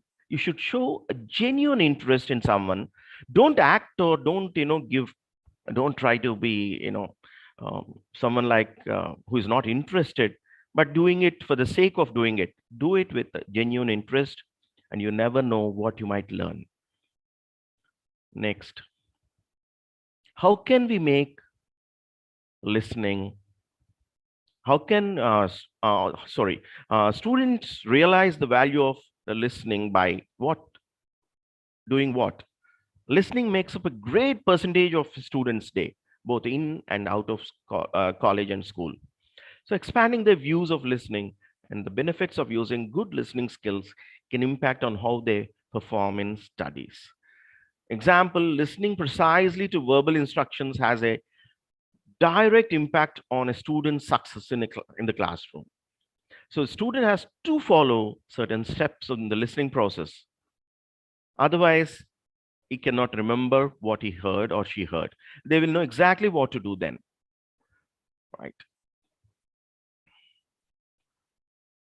And students learn to listen for a variety of purposes. So we have, this slide on basically focusing on what students do. So there are many purposes for listening, such as to determine a speaker's message, being able to thoughtfully respond to a speaker's message, and to appreciate music, for example. The good news is that teachers can actually teach children how to listen for a variety of purposes. So, most good teachers have this wonderful ability to catch the students' attention. And they use their skills, their persuasive communication skills, to teach the student various ways, various methods on how to listen for a variety of purposes, not just for teaching or giving away knowledge. That's one of the most important purpose of teaching. But there are other ways you can actually catch a student's attention. And to this is very important, to make them listen, to make him or her listen for a variety of purposes. Teaching listening to students is far different from simply expecting them to develop this complex language art. It is an art, by the way, a language art. So listening is a complex language art. By listening, so they do it, the teacher does it by listening for longer periods, by making the student listen for longer periods with no specific focus. This is a waste. If you are asking your student, keep on listening to me, you're boring him to death, or you're boring the little girl to death. You should not just go on and on like I'm going on. Am I? How is it, by the way? Can I get some feedback? Is it interesting what I am talking? Yes, sir. Yes, sir. Yes, it is, sir. Great. So if there is no specificity, there's no, if you're not focusing, if the student has that blank look on the face, but you don't bother to, give it importance, all your knowledge goes waste. So you should try various methods to make student listen. This is a complex art. Right. Next slide. This is listening enhances students' ability to use other languages. So this is the most important part of picking up communication process in the communication process. So picking up new languages, as we all know, today is we are in a metaverse. We are living in a metaverse. They say most of it is online. Everything we have, we are speaking to each other. We are looking at each other online. We are sharing information online. The world has shrunk to a degree where it is unimaginable, and learning and knowing the other person who is, for example, from a different land, Japanese or a Chinese or a Korean or a French person or any German. So knowing languages is very important today, other than English and Telugu or Hindi. It's normal to know these three languages, but knowing a foreign tongue, the different languages, very, very important. So when we teach listening, we also allow the student to follow some directions and understand expectation, make sense of oral communication. As we do this, the children improve as listeners, and they learn to use some strategies to improve their command of other languages. So when a student asks a question, which is part of a speaking skill, they listen, which is part of the listening skill. And then for a response, which could clarify what they need to do to complete a task, like a reading task or a writing task, which we have the complete LSRW skills going here. So this is very important. Then students also understand the relationship between listening and reading. Listening and reading go together sometimes, like it's an active process. So students, don't know this, what I'm talking about now. When they read something, they're also listening to it. They require the use of similar thought processes, such as predicting, self-monitoring, and attending to the conveyed message for the construction of some meaning. So the moment we see a passage, we are constructing, we are interpreting it, we are making determination, we are determining what we are learning, whether it is important, useful. And that's why we say listening is like, most importantly, like reading. They're both similar. And let's remember that reading a word is much easier. It's been heard first. So when the teacher pronounces the word, says it aloud, we must listen, because reading is the most important part, the easier part. And when you hear it, it becomes so easy. When you listen to an audiobook being read by a native speaker of English, you can easily pick up the nuances of pronunciation or how to pronounce a particular word or phrase.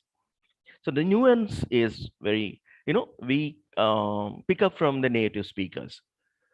The English language, as you know, is a spoken language. When you read a poem aloud, poems are not to be read silently, they say. Poems are supposed to be read aloud. So when you read a Keats poem or a Shelley poem aloud, you read the most beautiful thing in the world.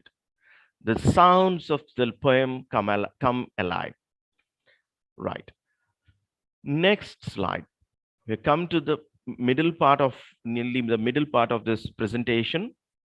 And this is the last slide on the listening process.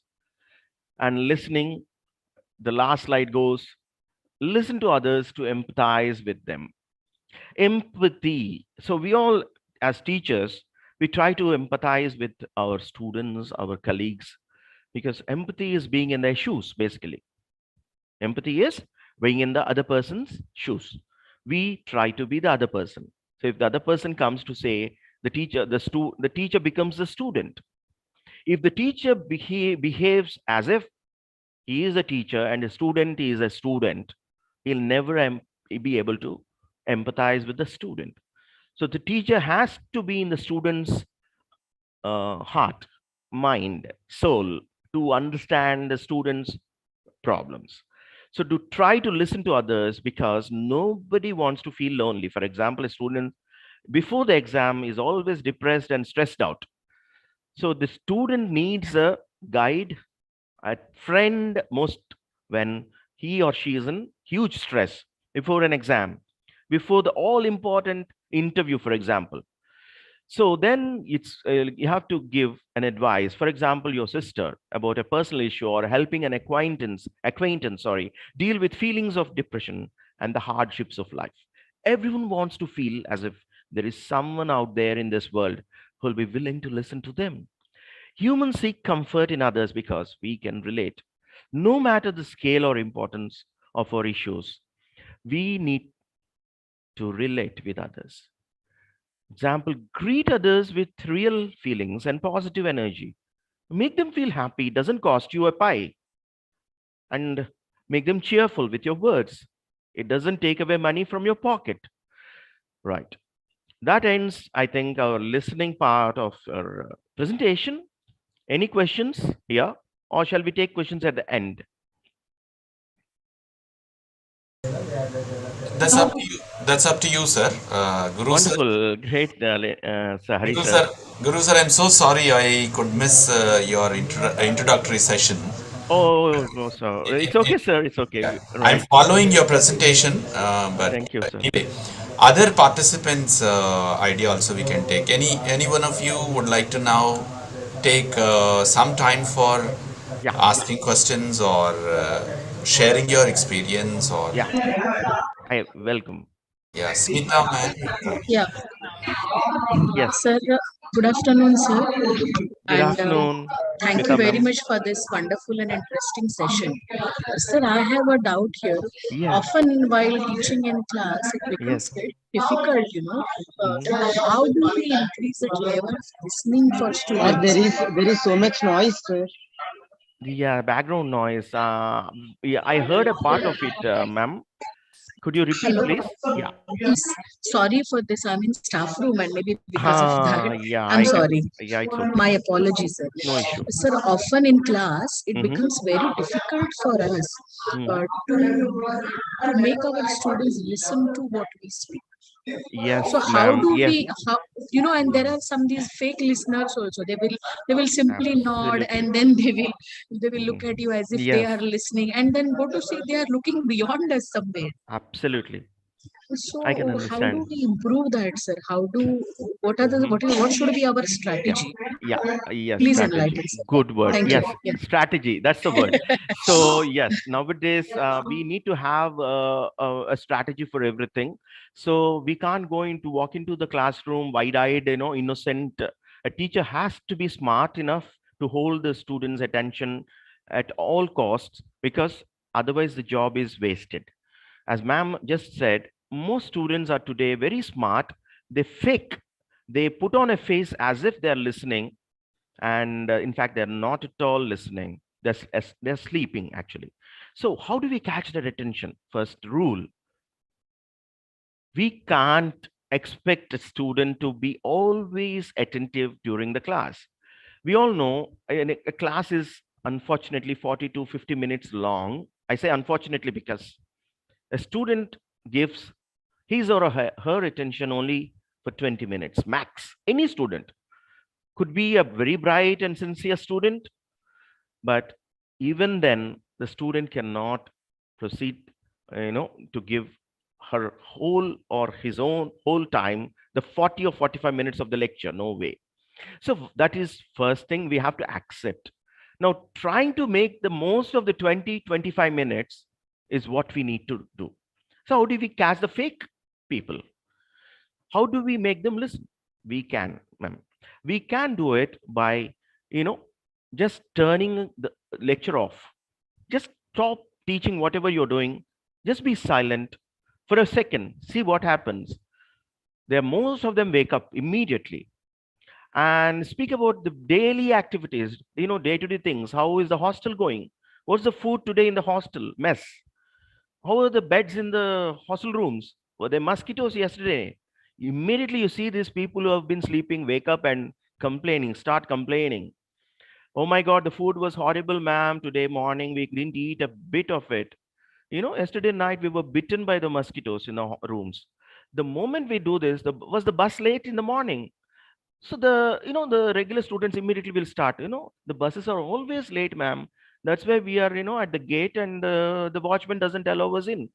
So all these people wake up when we stop teaching our regular subject and start talking about other things for a moment. Okay, ma'am. That sort of answers your question a little bit. Yes, yes, absolutely right, sir. Sir, Thank you. Definitely. sir, good morning, sir. Good morning. Sir, I'm from Maharaja Government Sanskrit College, Telugu Ishwarrao department, sir. garu, Repalli. Yes, sir. Yes, sir. Mm, Sir, I would like to ask a question which yeah. was worded by my madam. Mhm. My madam says that Ishwar, you need listening skill, Ishwar. Mhm. Sir, how can I build and how can I become a great listener, sir? How Good can I build question, up my great Ishwar. Good listening? question. Yes, every student must ask this question to himself or herself, because I was trained luckily by very good teachers, either in my arts, classes in music or language classes.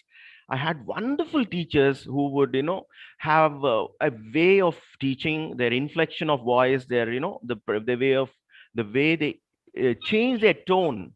The tone is everything, my dear fellow. Ishwar, yeah, the Yes, sir. tone of the teacher. Yes, if a teacher has a very boring tone, if there is no inflection, if there is no up and down, if there is no intonation in the speech, you obviously lose interest. So the pauses, the pregnant pause, I call the pause a very pregnant one. When you pause at the right time, obviously you're catching the other person's attention. So those pauses are important, and as important as the words, in fact. The moment you stop speaking, you get attention. And the moment you start speaking, you should intone, you should have a variation of tones. So I think that will help you in your listening, Ishwar. Thank you, sir. I'm a language student, sir. Thank you, sir. Good, good, good. Any other questions? Or may I proceed? Sir, just one question. Great. Sir, would you please suggest some apps or softwares for audio books which will help our students to improve their fluency? We have used Audible. Oh, Could yeah. you suggest some more which will be, user friendly and they can use like Ma'am, UG students? I'll message you personally on this. Yes, yes, sir, please. My Yeah, thank mail you. is Yes, yeah. My mail is vempatiguru@gmail. So you could also give me a my test mail to that. I'll ping you, sir. I'll remember. Yes. Thank you. Thank you. Yes, I'll proceed. Can I proceed then? Yes, sir.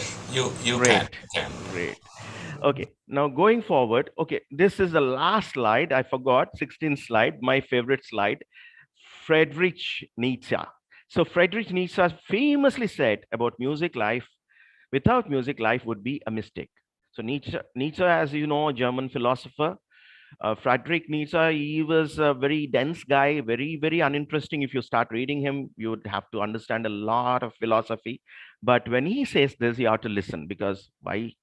Classical music, not only widely regarded as a most beautiful, elevated, and complex manifestation of music, the form of music, but also, and perhaps with this reason, has engendered, means it has created a rich literature in both philosophy and fiction. So music is something, and I'm a writer and a musician. I sing classical and write stories for children and adults. My teacher told me long ago that unless I listen carefully to the notes, remember, notes of music, notes of a language, I cannot sing or speak perfectly. As I said, intonation, music gives you a basic idea of intonation. And then when you listen to good English speakers, native speakers, you have to tone down a bit. English is not purely music, but it has its own musical nuances. Thank you. Right. Going to the next slide. Um, The 17th, what are speaking skills? Coming to speaking skills, the ability to speak confidently and fluently is something which children develop during their time in school, something that we all, get during our life. Speaking skills are defined as the skills which allow us to communicate effectively. They give the ability to learn, to convey information verbally, and in a way that the listener can understand. Speaking is an interactive process where information is shared and, if necessary, acted upon by the listener. So it's very important to develop both speaking and listening skills in order to communicate effectively. So to communicate effectively, one has to be good in speaking skills and listening skills. There's no way around it. So someone says, I can speak very well. So I'd ask, where are your listeners? Wonderful. I have 100,000, hundreds of thousands of my listeners. Wonderful. So have they listened to your speeches? Yes. Can they recite your speech verbatim?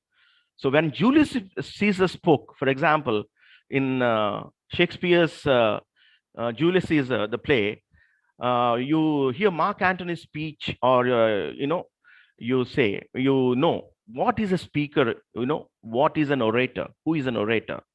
So I have come to bury Caesar, not to praise him, he says.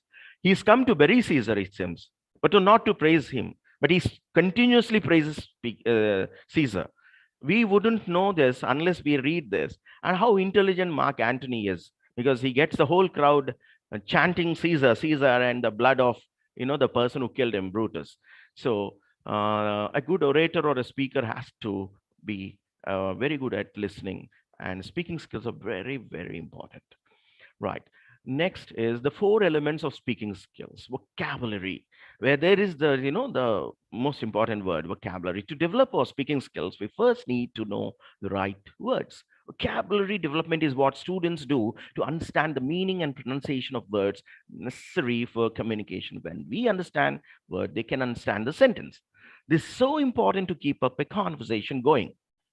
We know we all can speak. Can you speak a good sentence? I asked.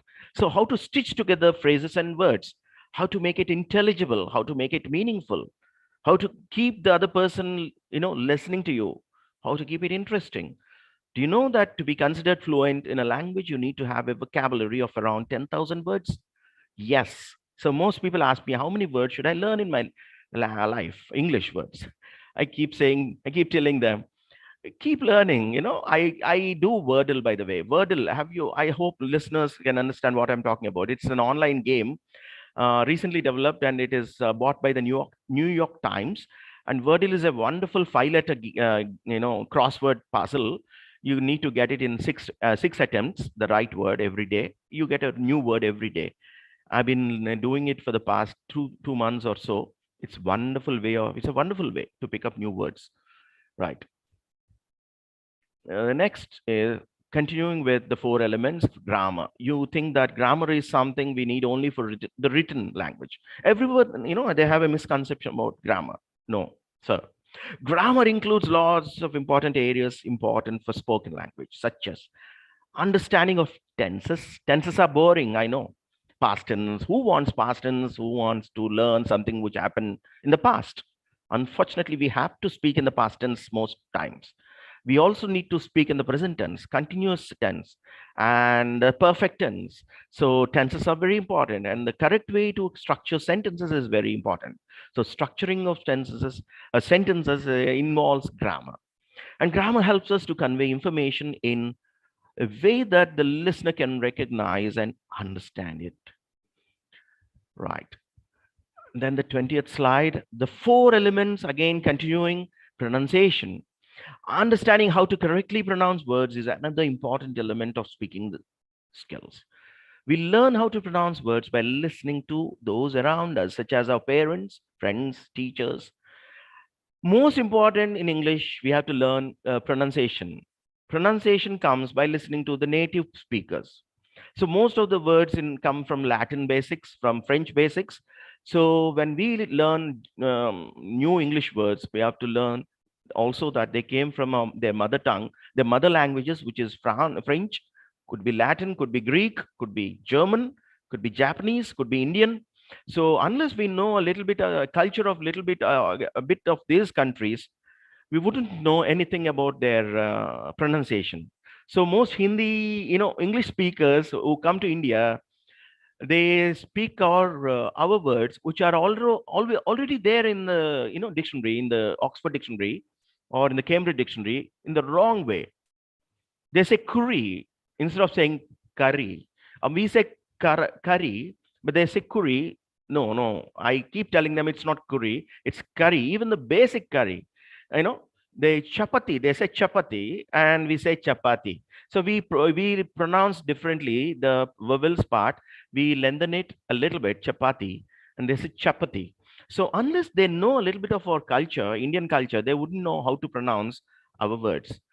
And this involves understanding the small, also the basic units of the spoken language. We all know IPA, the International Phonetic Alphabet. We all, the English teachers.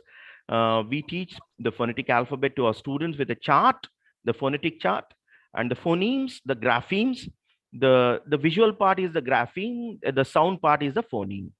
So when the student starts learning these sounds, the 40 basic sounds or whatever, the vowel sounds, the consonant sounds, he or she needs to understand that this is not everything about the language. This has been very, very, minimized for the international speaker. Basically, English has a lot more sounds to it, but we get IPA because that's the, as I said, everyone wants a nutshell of something. So the nutshell of the phonetic part of the language is IPA. Right. The next part is the continuing with the four elements. Fluency. Fluency in spoken language is something that we naturally develop as children. And as we go through school and college, we start increasing our speaking skills, or we practice our speaking skills, hopefully. And we should also understand, when I was called, for example, in my school days, to speak in front of the school by a principal, I was terrified. Who wouldn't be? Because I was in my 8th standard, and we had about 2,000 students standing who are very good in their English language speaking skills, eagerly to laugh at me, to have a joke at my expense. And the teachers, they were all looking at me very strictly indeed, to catch hold of Gurucharan once he comes back to the classroom and talk to him, say, you pronounced that word wrong, you spoke that sentence incorrectly. So I was deathly afraid. I was so pale I could have fainted. But I did go through with it, that gave me lots of confidence. I invite my students most times when I teach, when I have these spoken English classes, when I have these communication sessions in with hostel students who are mostly from Telugu medium and regional backgrounds, who come from villages mostly with hardly any exposure to good speaking skills or listening skills. I give lots of attention to them, poor fellows. Really, I say poor because they hardly have any fear. I mean, any idea of speaking the language. But when I call upon them to come and speak, they are the first ones sometimes to get up and say a few words in their most, whatever village sort of fashion, without any shyness. I really like it, because that's how you lose your shyness. First come out of that shell, and then you have a chance of being a good speaker. And then reading, as you know, reading is very important, as important as listening. It's a good way to improve fluency, as it introduces children to a new vocabulary, reinforces their knowledge of spoken language. Fluency is the ability to hear words and understand them straight away. The more fluent students are in English, the more interesting, exciting, and insightful the conversation will that arise from this process. Right. Now, looking at some points of how to improve, here is a slide of 10 basic points. Nervousness, we all undergo. I just told you it's normal, but don't be so nervous that you never come out of your shell. Practice and prepare. Watch for feedback and adapt to it. Take criticism, positive criticism, positively. Let your personality come through. Now, personality is a big word. I don't want to go into it because that will become a psychological session for me, because psychoanalysis and Sigmund Freud are not part of our curriculum now. So I'll rather stick to my, whatever I've been given today, the topic. But personality is very important. I just like to add that most students suffer from a identity crisis. So if you can get around this issue, speaking skills come naturally. Use humor, tell stories, use effective language. Don't read unless you have to. Work from an outline. Use audiovisuals aids wisely. Use your voice and hands effectively. Omit nervous gestures. Grab the attention at the beginning and close with a dynamic end. So ending is also as important as the beginning. And know your audience. So first learn whom your audience is. Is it someone who can understand what you're going to say that day? The topic is very important. The audience is very important, and your speech is also about them, not you. So the audience is number one. It's the most important part. You are not your secondary. So unless you know the audience, you cannot communicate. Organize your material in the most effective manner to attain your purpose. Right. Now, here is another slide, how to improve speaking skills in 7 simple steps. Speak clearly, then develop a flow, choose your mastery of the topic, challenge a master. That's one way you can do it. Become a topic master. So take a topic, become a master. I mean, that's a very, nowadays it's very important. So if you're going to master in something, become an expert, subject matter expert. It's very important that you do it. Develop a style, practice daily, practice at all the events, possible events where you can get a chance to speak. Don't lose that chance. Don't say no, sorry. If you have a chance, take it and speak your mind. Right. Next, amaze your listeners with your oration always. I love this. When we speak, be spontaneous, and your intelligence, your spontaneity is, your creativity is on display.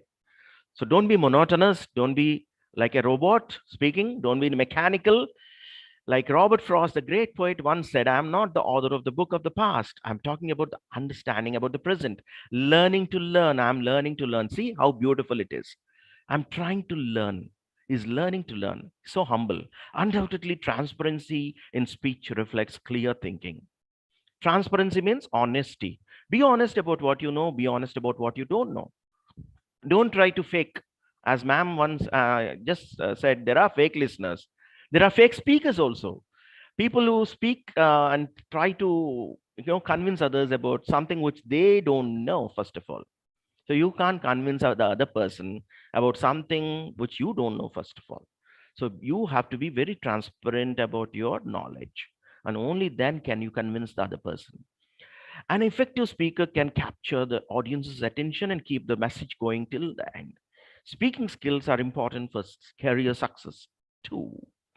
So career success, as you all know, students, dear students, and dear colleagues, it's very important nowadays. Everyone wants to achieve a certain point in life where they're respected, where they're taken as peers by the great people in the world, the people who matter. See them as their dear colleagues. Give them the respect they deserve. And the students also want the jobs they always love to get, they dream about. So to do all this, you need good speaking skills. Impress others with your speaking skills. We are coming to the end of our session or PPT, and this is the 25th slide. And to become a good and effective speaker, the 4 language skills such as listening, talking, reading, and writing are needed. So LSRW skills: listening, speaking, reading, and writing. The ability to speak effectively has a variety of advantages. The ability to express ideas, opinions, and feelings, as well as the art of stitching together words and phrases meaningfully, offer the speaker immense benefits. The pleasure of sharing ideas with others is beyond one's imagination. So imagine all the writers whom you have read, all the poets whom you have read. You know, would they have imagined that they would be read 200 years after they died? Would Shakespeare Shakespeare wouldn't have imagined that today the Bard would be read by millions all over the world and followed by billions all over the world. In fact, his plays have been seen, read, and you know said aloud, read aloud. I'd rather say, and they are revered. They're respected by speakers and readers of the language all over the world. But Shakespeare died relatively unknown in the world. He was known only in London. Can you believe the Bard was not known outside London, in England? And London is a very small place then, in the 17th century, in the 16th century. So when he lived in the 16th century, he was relatively unknown even in England. But when after his death, everyone reads, his. So that's how a writer remains, or a listener, or a speaker remains in everyone's memory, right? Coming to the next one, effective communication skills. So why I included these slides is because reading, listening, or speaking, or whatever is for communication ultimately. So to pick up effective communication, you have to develop certain skills from the listening, reading, writing part of it. Also from your family life by having, and in public speaking, during public speaking, social gatherings. So in today's violent world, for example, see the Ukraine crisis today, we are seeing a crisis unfold right before eyes. And unfortunately, it's being played out on the media today. And we see horrible crimes horrible things we are seeing on the screen. So this is all because of lack of communication. If Zelensky had spoken to Putin and said, sorry, Putin, sorry for, joining the NATO or trying to join the NATO. I don't want to join the NATO anymore. Before the war started, if Zelensky had told Putin, I'm sure the war wouldn't have happened. Putin wouldn't have invaded Ukraine. But Zelensky kept quiet and said, we have the strength to fight Russia today. Today, unfortunately, he finds that he doesn't have that much fight left in him, and he said, sorry, Putin, I will not join NATO. After hundreds of people, thousands of people died, and millions ran away from Ukraine, and all destruction has happened, and hundreds of homes and shelters have been shelled, and schools and colleges have been destroyed. Today, Zelensky says, I'm sorry. And that communication, if it had happened before, all this chaos and loss of life would have been averted. So good oral and written communication skills are essential in providing information quickly, as we all know today. So being able to communicate effectively is a vital life skill and should not be ignored, right? And coming to the last part, right? The 4 communication skills, as we all know: verbal skills, using your voice; apparent skills, which we see through our eyes, the pictures, the graphs, the maps, the infographics; the non-verbal skills, the body language, eye contact, gestures; the written skills, the books, the websites, the emails, whatnot. So all these things combine to give the 4 communication skills. Hope this has been useful. Thank you. Hari sir, are you there? I just Yes, Guru sir, I'm very happy to have you on the board, and then finished the activity on time, on dot. Somewhere at 12, we have fixed to have half an hour for interaction time. Of course, we have taken in between the interaction too. So it's quite interesting from your side, sir. Now, I also have seen Nagaraju sir, one of the resource persons in the fold. Welcome, sir. And we have other members who are all those who wanted to interact with Guru sir, as he has presented very well for the effective speaking and then effective writing, how listening is going to help. Otherwise, in other way to converse, how basic skills of listening and speaking that help each other. Your slides were awesome, sir. Thank you, sir. And if you can permit, I would drag those slides of presentation and then drop it among all the participants as information is to be shared among others. Only then it shows or it stands as information. What do you say, Guru Charan sir? I agree, sir. I agree. I'll certainly share it with you, sir. Hari sir. Yes, Be yes. happy to. About to ask the same things. Yeah, yeah. Joshna ma'am, if at all participants would love to ask some questions or interact with sir, or they bring out their self-reflection, all that is absolutely expected to be done, and I request participants to respond. Thank you. Sir, Gurucharan sir. Ishwara Garu. Sir, sir, we really honored to having you in this webinar, sir. Really, sir. Thank you. Thank Sir, you. Yes. I really congratulate you to you're a writer and you're a scholar. Thank Sir, you. I'm also a Yeah. writer, sir. I am authored 5 papers, sir. Wonderful. Wonderful. I'm also a lyric writer and a poet, sir. Sir, I would like to ask a question, sir. Yes. Go ahead. Sir, a student dull in English, Hmm. he wants to convey, All right. understand, and Hmm. speak English in his own words. Mm-hmm. Sir, in what he achieved, and how Okay. he achieved. Right. ఆయన ఎలా చేయగలడు? అర్థమైంది. So, Iswara Garu, what you Sir. want to say is in his own words. Is it see in his own words is always we all speak in our own words. We cannot speak in any other words. First of Okay. all, when we say something about ourselves, they are our words. Avuna kada? Yes, sir. Okay, English. Coming to English, speaking in our own words, unless it is grammatically correct, as I told you just now about one of the aspects of communication skills is also grammar. Yes, sir. So just forgetting grammar and Yes, sir. speaking makes makes it unintelligible. It doesn't really carry meaning. Avuna kada?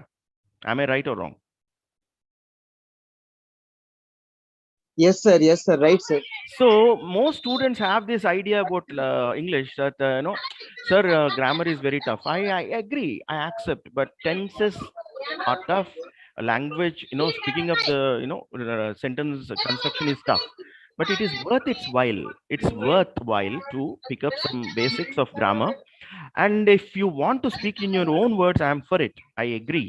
I say go ahead. I'll give you the green light, but just follow the basics. That's it. I don't want you to speak like a great English writer or a speaker. No need to do that, but at least the basics should be followed so that it becomes intelligible. You can understand the what the other Yes, person. sir. That's Yes, it. sir. I can understand, sir. Yeah. Thank you, sir. Welcome.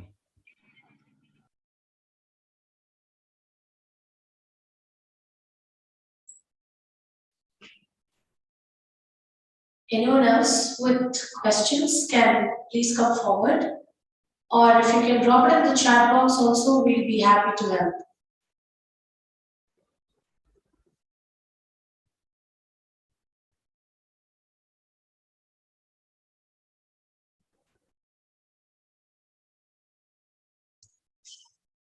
Hello, sir. Yes, ma'am. Sir, as you mentioned, students from village areas, Yes. they are the first ones to respond, whatever accent they have or vocabulary they have. Yes, We do face the similar problem here, sir. Our students, they are from villages, and many a times they are first generation learners also. True. So please help us or help me in walking that extra mile, or taking that extra effort, Yes, so ma'am. that that drive is instilled in them to improve. And how do they improve?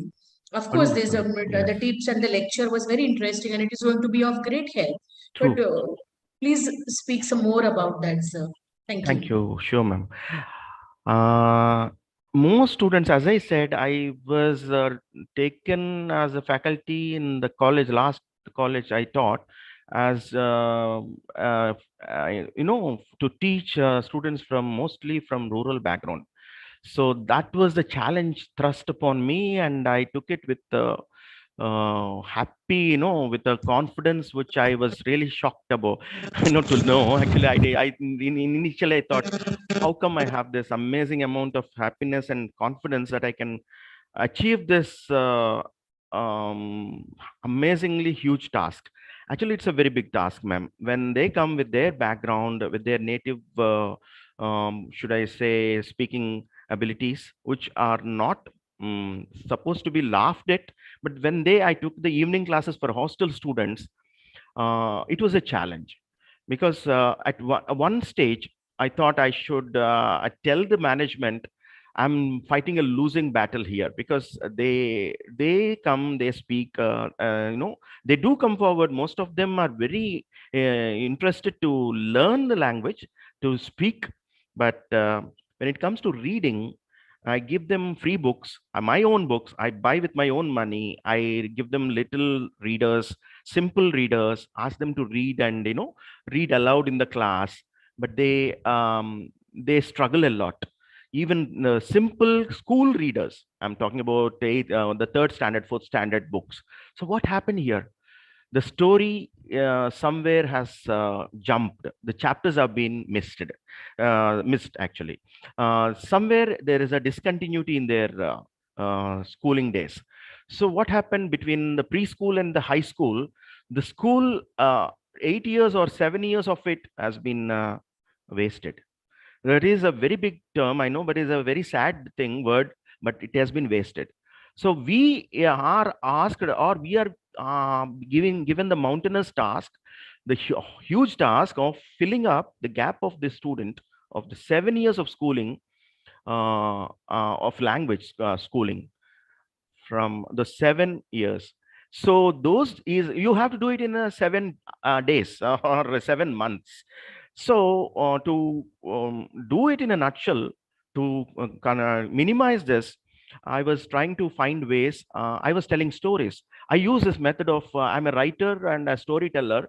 I have this knack of weaving a story on the spot, using 4 or 5 unknown words to them, not known to them. Those vocabulary I would underline on the blackboard or the whiteboard or whatever, and or on the presentation with the screen. And then I would ask them to read the story, and told impromptu there and then. They would love it. When they follow the story, they would know without really, the injection had gone through without the pain of it. So then they would start picking up the terms also. I would stress on the meaning of the terms. So I'm trying to get across like that, ma'am. That is my technique. It helped me a lot after I nearly gave up.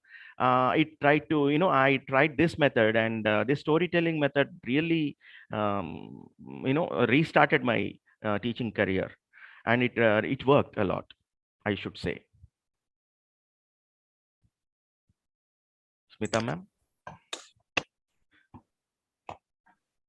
hope I'm audible. Was I Yes, audible? you're audible. Thank you. Good afternoon, sir. Yes. Sir, I'm Surya Narayana. Narayana, I know yeah. your session is very good, sir. Thank and you. your approach is also very good, very nice. Thank you. Sir, I have a small doubt. Yeah. What are the steps to be taken to develop draft skills, sir? So drafting, your writing skills, right? Yes, sir. Yes, sir. What do you want to be? Drafting, why do you need those? If anyone express their views in a writing, they have to develop their drafting skills, sir, either KG or PG. So writing skills, basically drafting is something else. You can talk about writing skills. First, if you know how to write, then that is itself is drafting in a way. So drafting is like, editing a little bit of what you write.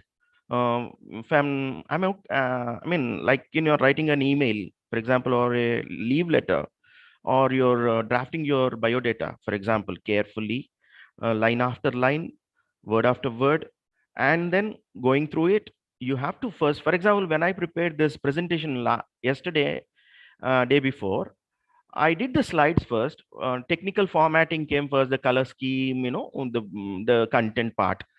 Then I reread it for language mistakes, the flow of it, the sentence structure, the sentence structure, length of the sentences matters, this how they sound, all this matter for me. So drafting means for me, the whole thing comes into play. It should be organic. It's a live thing for me. What we do, what we write should come alive. If it's dead, if inorganic, if it doesn't pulsate with life, it doesn't make sense for the other person. Suryanarayana. Yes, sir. Yes, sir. Thank you, sir. Sir, do you have any apps or any books, sir, to develop our drafting skills? Any book for drafting skills? Yes, sir. Right. Well, I come from the journalism background, as a journalistic school of Indian Express, Hindu. And for us, I learned my skills there, thanks to very good teachers there. Books, well, there are many books available, editing skills, grammar skills. Keep reading online, you get. I'll try to forward them to Hari sir. Maybe he can share if I get, right? Yes. Okay, sir. Okay, sir. I know your address, so I will try to share with Hari sir or ma'am. Sure, sir. Thank you, sir. Ma'am. Thank you so Right. much, sir. Right. Sir, I do have a question. May I ask you a question, Sure, sir? ma'am. Sir, you said that even though a student or a participant loves that particular subject, any subject it might be, they cannot really concentrate for more than 20 to 30 minutes, right? No. My question is, what if that particular participant do not have any interest in that subject, especially English? How can we draw their attention towards us? I mean, how can we inculcate that interest in that particular individual? What we English teachers face every day. You ask the right question. That's what we are going through. So yes, how do we grab the attention of the student who doesn't have any interest in picking up the language? Yes. How? Right. So I used to speak to them in Telugu, ma'am, sometimes. As I told you, I would tell them small stories. I would talk about this and that before getting into the actual subject part. Sometimes it worked, sometimes it didn't. But to teach a person who doesn't come, there is a saying, ma'am, you can take the horse to the pond, but you can't make it drink, ma'am. So there is a limit even for us, teachers, to make the student learn. So the willingness has to happen. At some point, the student must accept that he should be willing to learn and come across as someone who's interested and ready to accept what we are teaching. Otherwise, whatever our methodology, our ways of teaching, they don't work, ma'am. Really, I found it tough. Yes, sir. And also, I would like to ask you, what can be the starting points to a person to start learning a language? I mean, doesn't know anything about English, and he needs to start learning. Right. What are the basic points that can help him, the foundation points that can help him or her to learn the language in the initial stages? Yes. So someone asked me a question just now. Alchemist. Have you read Alchemist? Yes. Okay. So who is the author of Alchemist? If the same person can tell me, because this Alchemist has been sold by the millions all over the world. Everyone asked this question. So yeah, who didn't read these books? Everyone has read. Most of them bought. Some are in the shelves. Some are very proud owners of these books, like trophies. We put them in the shelves. Some we read them. Yeah, I read. To your question, yes. How do we start off the basics? If you are interested, how do you make them really read, learn the language? For me, the primers were very important. The Chandamama, the Tinkles, the basic level of first levels we find in libraries, the readers, the primary readers, like the fairy tales. Yes. Today we have moved further. We have come across. We are moving into the metaverse. I told in the initial stages itself. We are into we are into online gaming. We are into learning through techniques through online systems. So when we are into online, obviously we have lots of ways. I just told you about Wordle. Wordle is a game invented by a software engineer who is interested in language recently, about 6 months ago. And it is a free game. He sold it to the New York Times for $1 million. He wasn't greedy at all. Yes. And before he sold it, I was playing that game. It's a 5-letter game, ma'am. Yeah, that is one way we can pick up language, by you doing crossword puzzles. Also, um, also by reading basic stuff, stories. Also by listening to your grandma or your mother or your teacher telling nice, beautiful things. So friendly way of conversations always are helpful in language learning. Thank you, sir. Thank you so much. Thank you, ma'am.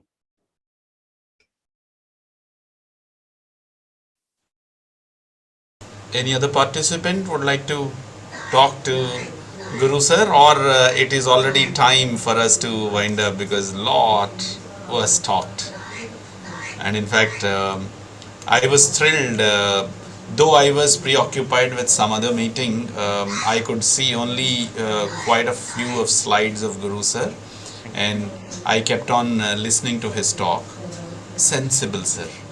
It is not prizing or boasting on the face of you.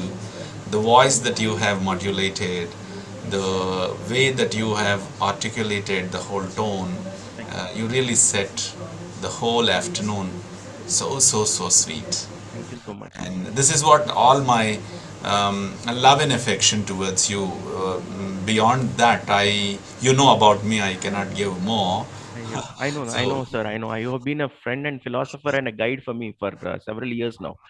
I respect your feedback so much. I take it in, like I lap it up, actually, really. Thank you so much. Yes. Thank you so much, Hari. And any other participants or host of the day would like to talk on this and then wind up? Before winding up, if you can give me back Sir, in the 1 or chat 2 box, I'll minutes. just have a look at Hari sir in Sure. the chat box. Sure. So yeah, an audiobook named Modern Chanakya is there on YouTube now, which is worth for anything. Would request everyone to at least go through it, right? So could you please say reading strategies from Iswarrao Repali? Reading strategies, yes, I just spoke about them, Iswarrao Garu. Reading, there is no strategy as such. Start off with the easier part, the ones you know, and then go to the tougher part. So that's how I did it. Yeah. And thanks, sir. I need this answer. I also need this answer. Thank you, sir. Developing my LSRW skills. Okay. Again, from Iswarrao Garu. Listening, speaking, reading, and writing. Yeah, we just spoke about listening part. We just spoke also about the reading and also the speaking parts also. Writing skills, you asked a question. Someone asked a question just now. So I think okay. So I told you writing comes, that's the toughest skill, I should say. We pick up writing skills at the later part of, after we pick up listening and speaking skills. Yeah. Thank you. Very nice session. Right. Please suggest SM portals or apps for audiobooks. Yeah, I'll do that. I got this. Smita sir, ma'am. Yeah, I'll send a message. Thank you, everyone. Yeah.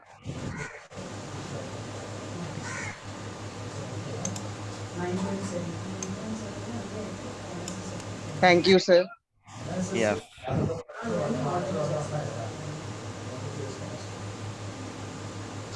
Thank you.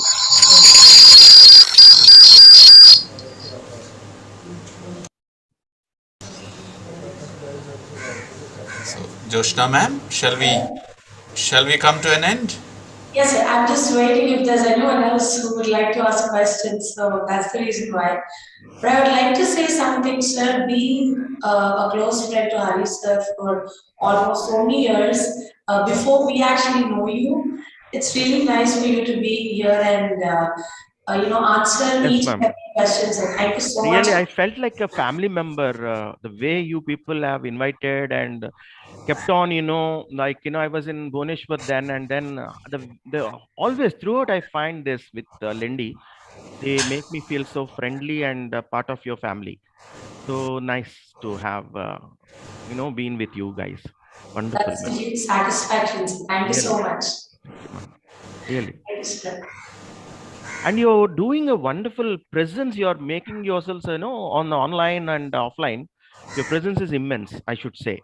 because my students also they keep talking about your methodologies, your ways of improving language skills, and I take a lot away from these seminars and get-togethers, these meetings, and I discuss this with my colleagues many times. This is very very important part of my teaching life nowadays. That's awesome, sir. Really. So I should thank Hari sir for giving us this chance. Yeah, absolutely, ma'am. Thank you for giving me the chance. Thank you. Right, ma'am. Sir, somebody asked a question. Yes, I see this. Do you know any good starting words to solve Wordle in least amount of tries? Wow, $1 million question. Who wouldn't, my dear? I don't know your name, but yes, that's the question. That's $1 million. I do, what I do. In fact, use all the vowels, words with maximum vowel sounds. For example, I, E, U or I, E, A, which are commonly used in most words. I use up in the first word. For example, I use a word like weird, W-I-E-R-D. I-E goes there. So like that, use the maximum vowels in the first two words. Then you are done with, you get an idea what the third word should be. That's. Sir, Neeraj Daniela has a question. It's more like a statement. Sir, I have a small doubt that in future the games rule the world. I think. What would you say? Yeah, I agree, because we are already in a game. Yeah. Lendi is doing this. This is a wonderful game we are playing. Hari sir is very good at playing games with all of us. He invites us to these wonderful cerebral games, and we are all participants in this massive Wordles. This is also a Wordle. Yep. So yes, sir, a puzzle we are trying to solve: how to teach students effectively language. So yes, language skills can be developed through games, and the world is moving towards it very quickly. I agree with you. Yes. That's what I am surprised to have a question about Wordle. In fact, one of the students it might be, because I have seen some numbers showing there.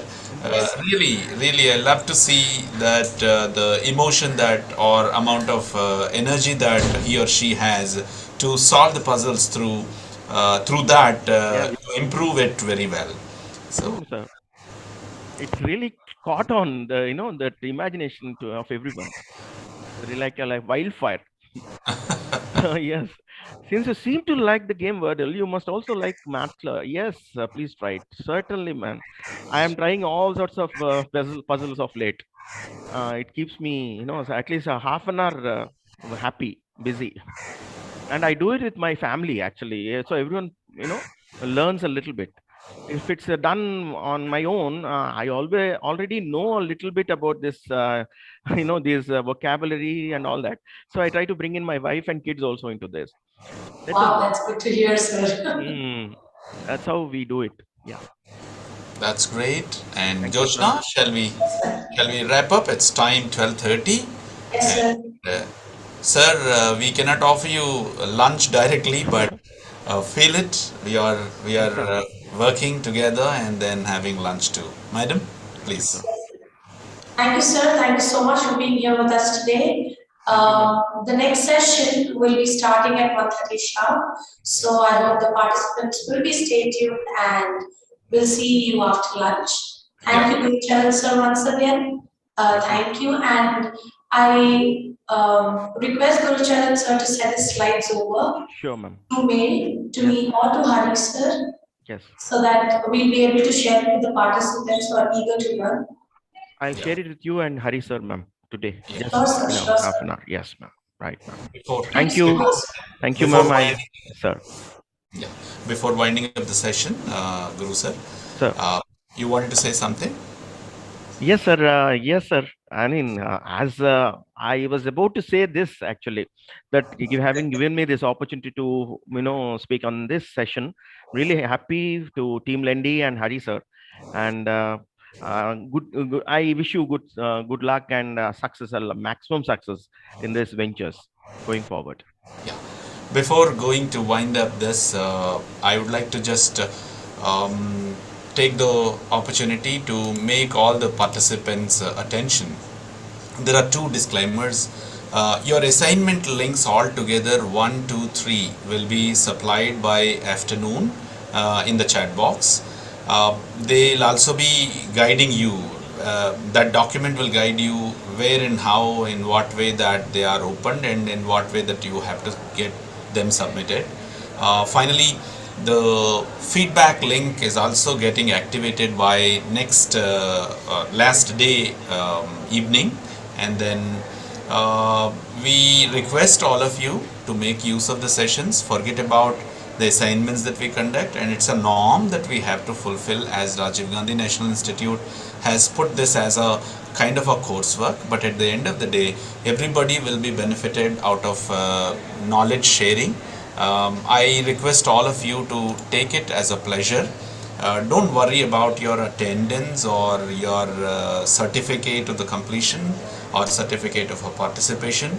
All of them will be offered to you, since it is a course that is running on soft skills, to understand how well that the human being alone can display these wonderful skills. So we at Lendi, so humanistic in approach, we would love to see everybody gets benefited out of this program. And thanks to Smita ma'am, who was mentioning in the chat box that the Lendi and Rajiv Gandhi Institute for sharing their knowledge and precious time. And also I love to say Ishwarao Repalli, who also has thanked. And shortly Viswanathan sir's presentation can be dropped. Along with Viswanathan sir's, we also have Guru Charan's and Hanuman sir's presentations dropped on the chat box. And happy lunchtime now. I'll be winding up the session for another 1 hour, and we'll be meeting by 1:30. Thank you so much. Thanking you, sir. I'll leave now. Thank you, sir. Fine, sir. Right, sir.